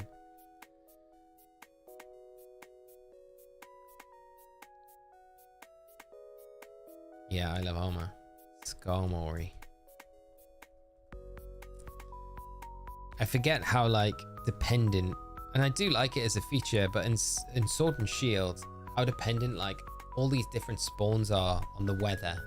And I do like it, like different weathers in the same area will spawn like completely different Pokemon. But by the end of like completing that dex, I was so sick of like going in and changing my date to get a different weather in this one specific place just for this one spawn. It was like, oh, I felt like I was constantly doing it over and over again. But it is a cool feature that they implement. I do like it. Johnny Hacks, how are you doing, mate? I'm doing all right, my friend. Did you speedrun another file to hunt Lugia? Yes, mate. Yeah, spent all of yesterday just running through. Yeah, you wouldn't believe it as well. I actually got exactly the same Ampharos in both games. Like, they're both at the same level now. I made sure of it when I came into this. You can see this one, beep, and named them the same as well, beep beep, and the same EXP that they've got. It was pretty difficult to do, but I thought, yeah, we'll try and keep it exactly the same if I can. Now, it made sense to do it just to get more resets. Just for this, it's just the same save file. There is an ability that prevents explosion. Yes, damp. Damp is that ability. There's a few Pokemon. Politoed is probably one of the better damp pokes that can get it. I think Golduck gets it as well. Golduck. Politoed. There is another one. It is usable. Squirvet and Greedent 2, really dislike them. Yeah, I am not a fan of either of those Pokemon. Again, Ogre Ousting made me dislike those Pokemon even more than I already did. Just them stealing my berries after hard work, trying to do that solo. I've never went back in because they did an update, didn't they? They patched it to make it easier to complete. And I don't know if the patch was to make it easier to do it solo. I still feel like it would be impossible to do it solo, but I wouldn't mind going back in just to see what the changes were like, because those reset Molchis are very useful, but I ran out of those a long time ago, and I've never felt like I have the energy to go back or the desire to go in and go the Ogre Ousting. Yeah, I'm pretty much exactly the same as you, Johnny. Yeah, the Ogre Ousting was the tipping point for it all.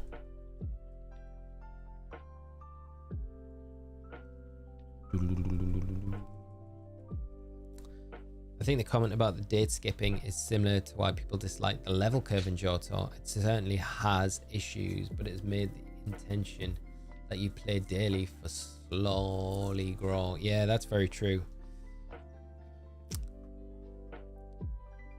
The level curve is crazy in Heart Gold Soul Silver. It is. It's unlike pretty much every other game.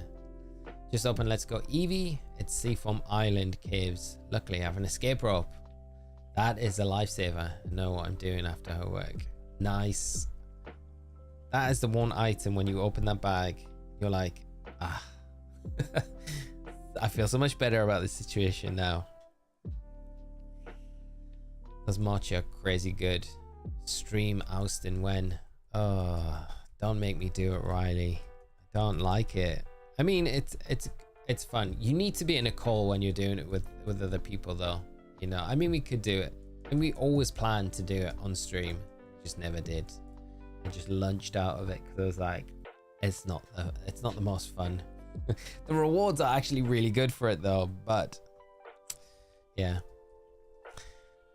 In level to beat red, but today's world we tend to want to speed through to the end. We don't play games like that anymore. That's kind of true, yeah. I mean, have we got any trainers that are higher level? Is red still the highest level Pokemon that we come across from a trainer? Like 88.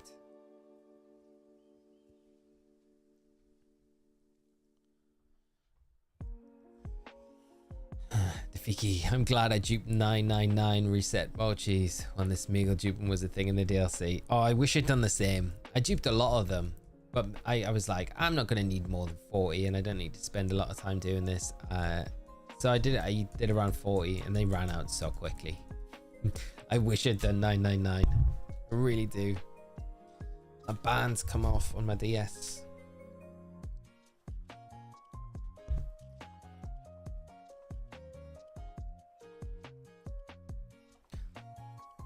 Thievul or Lipod? I'd always pick Lipod over Thievul. Never a fan of Thievul.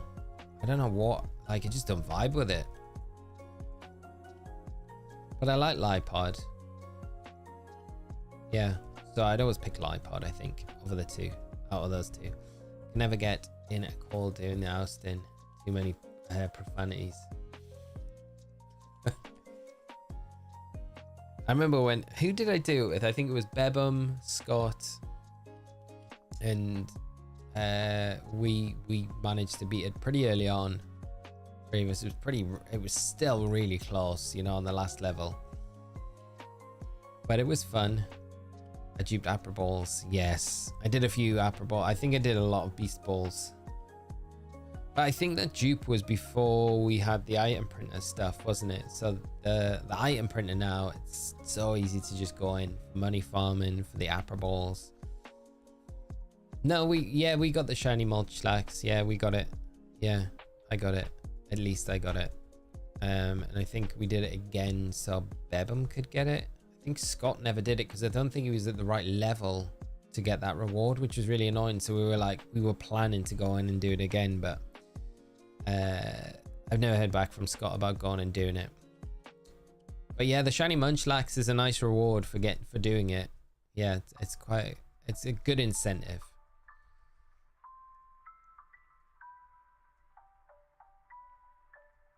Yeah, it'd be nice if there was, Tob, a vitamin version of the reset mochi. So useful, rather than having to go and collect gazillions of berries.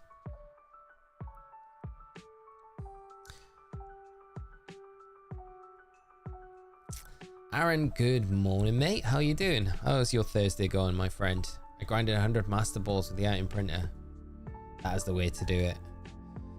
I generally am like using the item printer now, just going in and just doing the ability patches, and just for cash, because it's such an easy way to just go in and get a bunch of them, and then just have no worries about cash and stuff like that.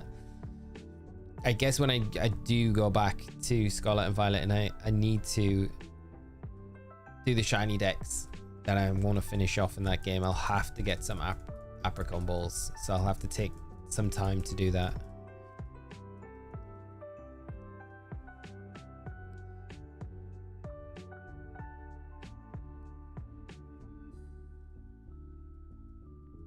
But yeah, the item print is great. I'm pleased it was like cracked as well. It's so weird that it's been set up like it has done, because it's like it's nothing else in Scarlet and Violet is like exploitable like the item printer is, but it's so good. I'm so grateful it is there. Satisfy my perfectionism. I got 999 of every sandwich ingredient beside the herbers. I'm not that insane. That would be insane. I wonder if we'll ever get a raid event which will allow us to like farm them to maybe an excessive level to that sort of like amount, you know?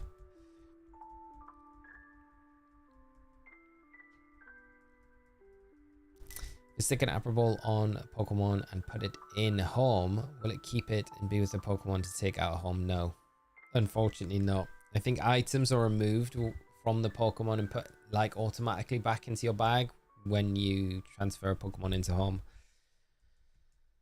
Which is sad, because some items are like, you know, cross generation.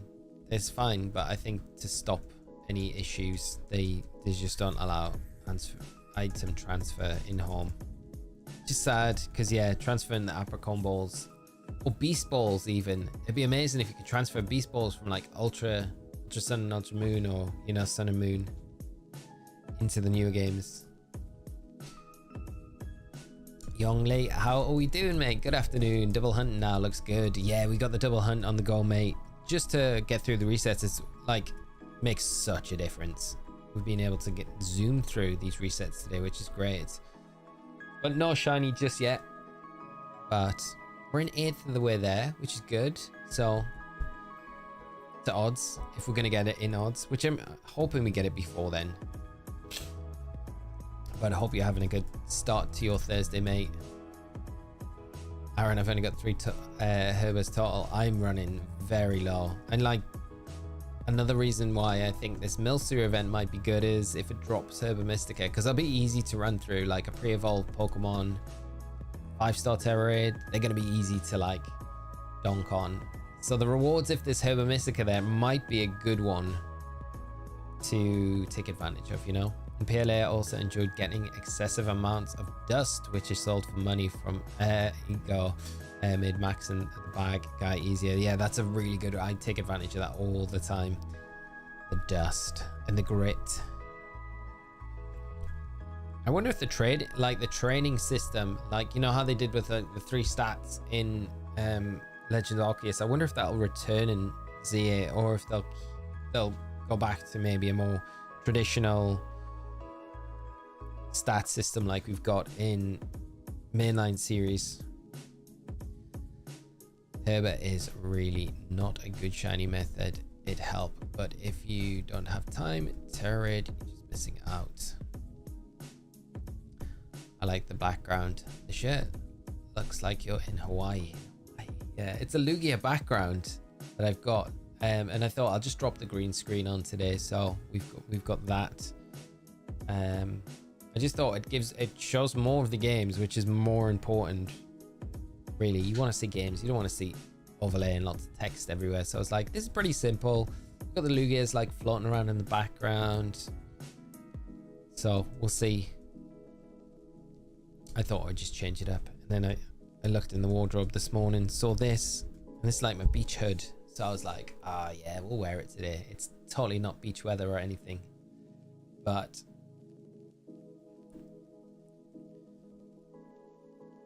like I said earlier on in the stream, I'm a sucker for anything tie-dye. So I was like, yeah, we'll wear that today. Dress up for the stream, just for you guys.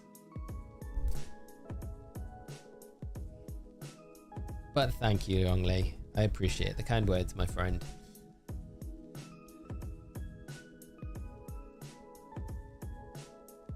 That's a fun glitch. I call boxes just for that. Yeah.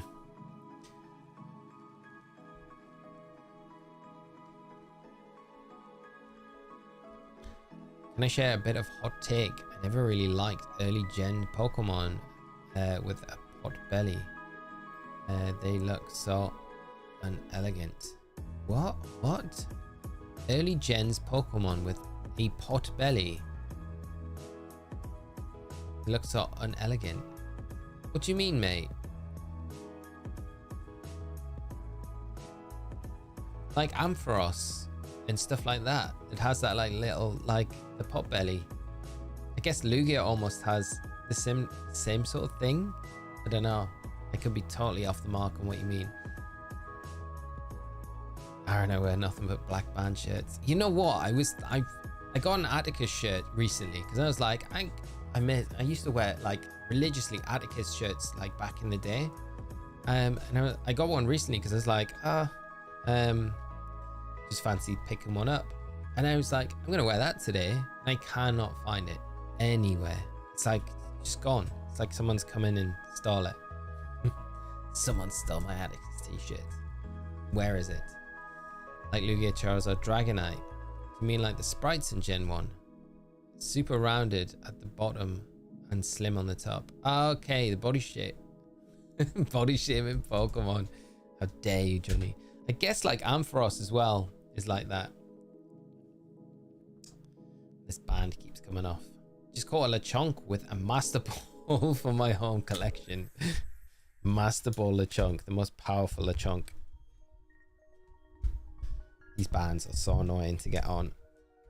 It doesn't really help either. I mean, it does help slightly. The bands, having one band over the L shoulder button. It's just it's a weird combination because it's select, start, and both L and R, isn't it, for the soft reset in these games?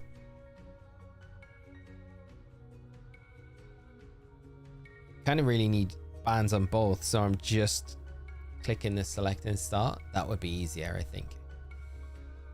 I was doing some missions in Brawl Stars again, by the way. Recently got my first Brawl Stars to 1,000 trophies. Wow, congrats, mate. That is amazing. Good job. Sub to Scythe.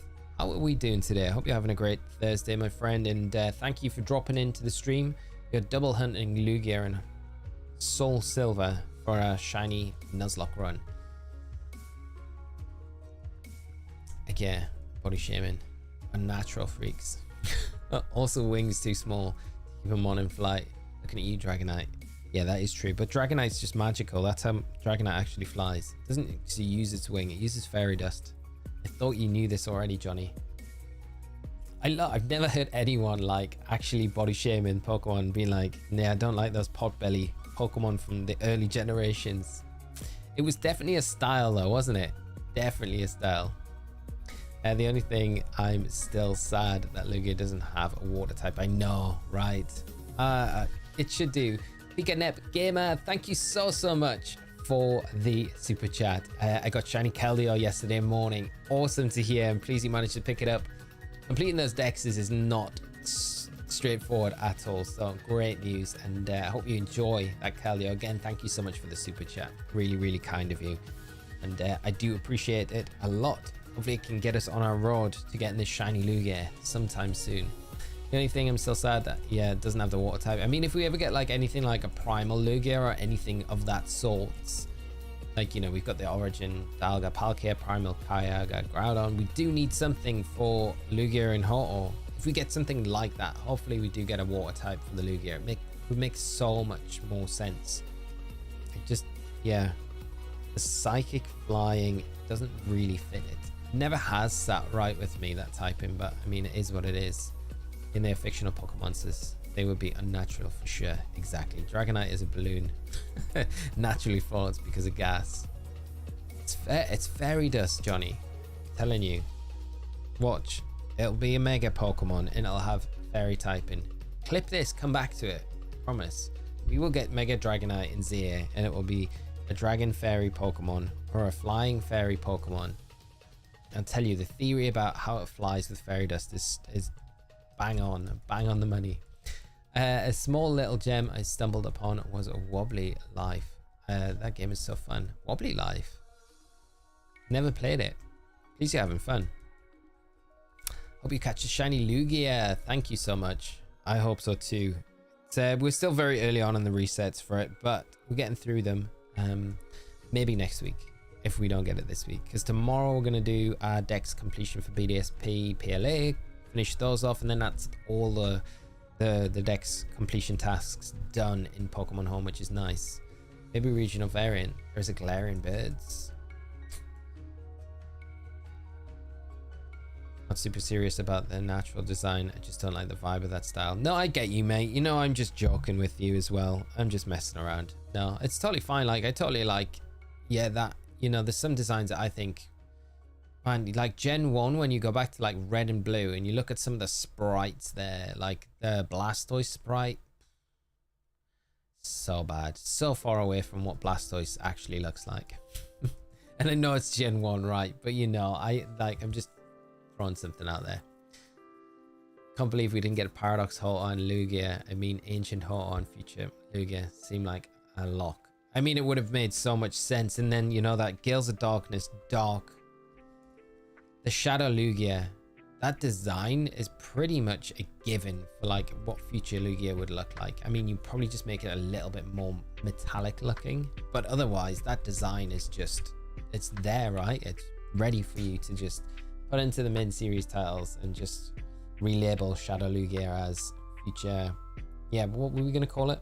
It needs a cool future Paradox name. Galarian style Lugia, maybe. Yeah, maybe. Yeah. Pokemon Company, make Mega Weavile or Misdrevious and my life is yours. I would love to see Mega Weavile or Misdrevious. I think that either of those would be banging. Would it not be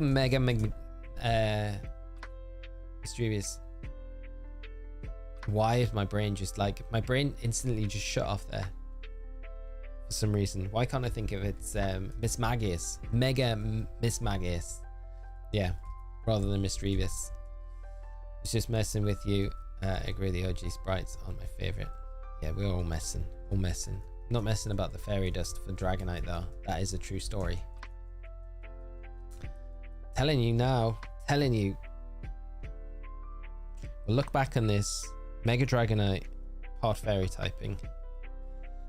There is also Paradox into Suicune, Raikou, or Raikou. Yeah, that's true. So it would have made more sense as well, fall in line. Imagine if that's the curveball they've got, like Pokemon Day. They're like, to celebrate last year's Johto anniversary, we've got 2 new Paradox Pokemon in raids. 7-star future Lugia. That'd be good timing for it, because then you could introduce them to the competitive scene. That would be so hype if they pulled something like that. That would be the curveball we'd all want. DJ Medicine, how are you doing, mate? I hope you're good. The combo. Snorlax and Miltank are round like Marill. Unlike those designs, don't like Potbellies. What are you gonna do when you're an old man and you have like a Potbelly, Johnny?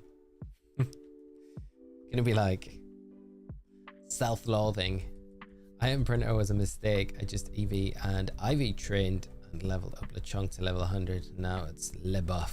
I hope that's what you've nicknamed it, Sedenchik. LeBuff.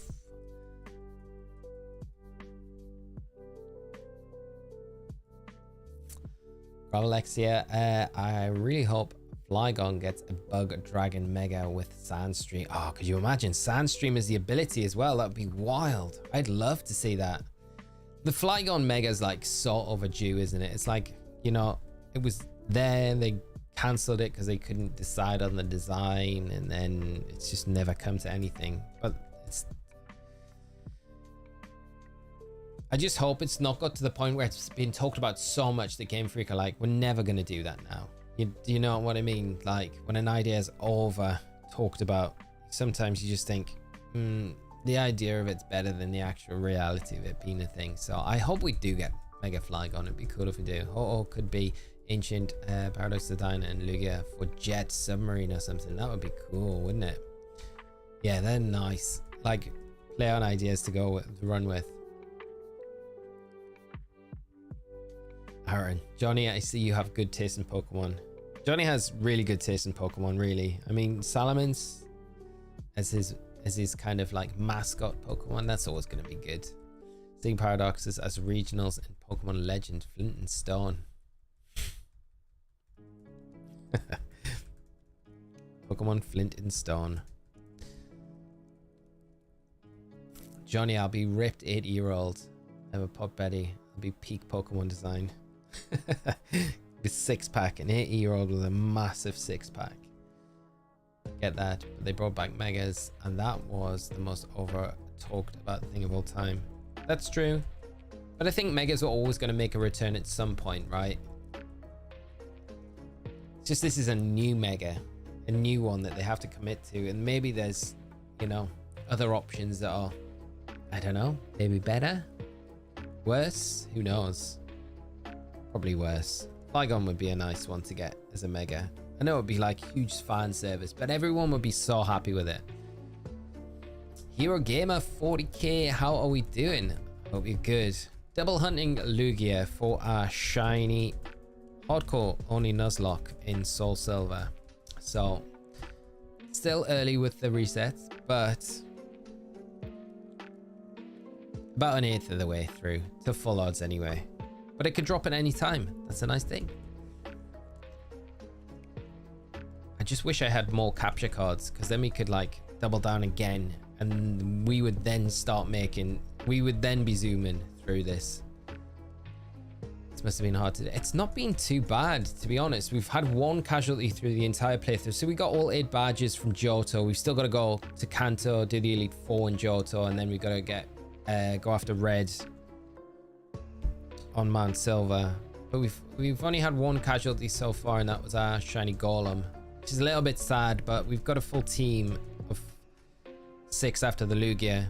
But then we're just kind of planning out the next hunts. We've got a few ideas: Eevee, Extreme Speed Dratini, Ho-Oh. So we've got a few to do, but got to get this one done. And then after this Lugia's caught, we'll go do the Elite 4, and then we can go to Kanto and move on from there. I'm back from lunch, partially happy but partially sad about not missing the shiny. I hope you get it today though. Thank you so much, Froggle. I hope lunch was good. And S9 Vibe, how are you doing, mate? Never mind, you mean DS ones. I have a capture card you could borrow. Oh yeah, DS ones, mate. Sorry, I should have specified. Yeah, if I could plug them into, I'd love to be able to plug them into like just a cheap capture card. It would be amazing to have a, could you imagine, just a USB-C port? But yeah,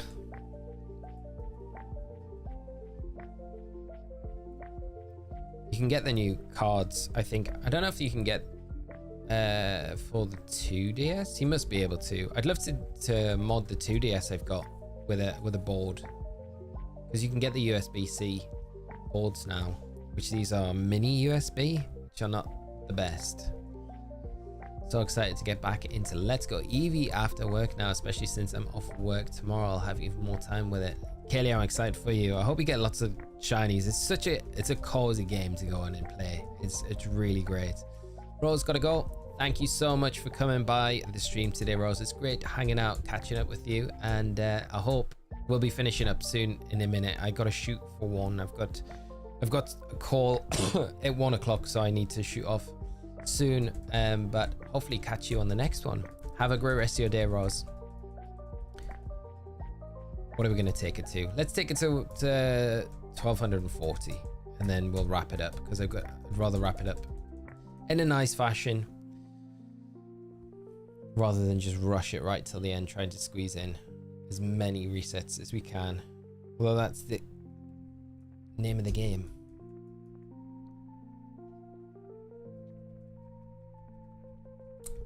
But we'll be back, like I say, tomorrow, and we'll finish up our BDSP decks once and for all in home and get that shiny Manaphy, which would be epic to get. And then we'll wrap up with PLA.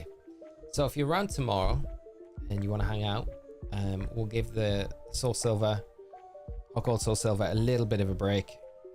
Oh no, let's go to 1250. Let's go to 1250. That's only 5 more.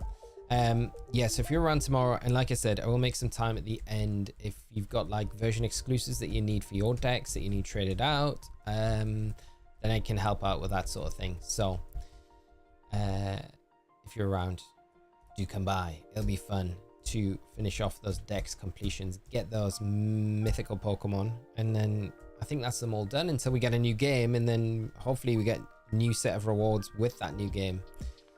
David just hopping in, looks like it's over today. Yeah, sorry mate, I had to shoot off at 1 today because I got a call, so I I tried to get on a little bit earlier today, which we have done. We've zoomed through a bunch. We've nearly done 1,000 resets today, which is actually not too bad. Because what did we start on? Which I'm surprised we've done that many, which is good, I guess. Just getting our numbers up there, getting closer to this Lugia. So coming in next week when we come back to it. And if we get finished with the BDSP decks and PLA tomorrow early on, we can jump back into this and continue this for the remainder of the stream tomorrow. So that would be good. But I appreciate you all coming out to the stream today. Thank you so much for all the super chats, all the new subscribers and everything else support wise. And just a quick reminder, if you are in the stream and you haven't dropped a like, do go down there, just drop a like. It just gives YouTube a better idea if this is something that people will like to watch and stuff like that. So you know, the whole jive with the all that, like, subscribe, all that good stuff. But I appreciate, more importantly, everyone for just coming by the stream and hanging out. It's been great, as it always is. But yeah, Johnny, jokes aside, did you ever find how you managed to get the mail and invite me in that chat call? No, mate, I didn't. I have no idea. I have like zero. It's such a strange situation. Last couple of years, people went nuts with 3DS mods. Next year, they'll make a coffee maker 3DS shell. Yeah. It automatically shiny hunts while making my coffee. Hey, Kike Maestro, Pokemon, how are you doing, mate? I'm sorry that you're just coming in. This is the last reset of the day because I'm just wrapping up the stream, but we've hit 1,250 resets for Lugia. Getting through it, and we'll get through more, but we'll be back tomorrow, friends. Have a great rest of your day, whatever you're up to. Good luck with those dex completions, or if you're doing your own shiny hunts in your own games, good luck with those. Drop a comment if you're rewatching this on a rerun later. Thank you so much for all the likes, for coming by, and we'll see you tomorrow. Have a good rest of your day, friends. Take it easy. Till then, have a good one. Bye bye.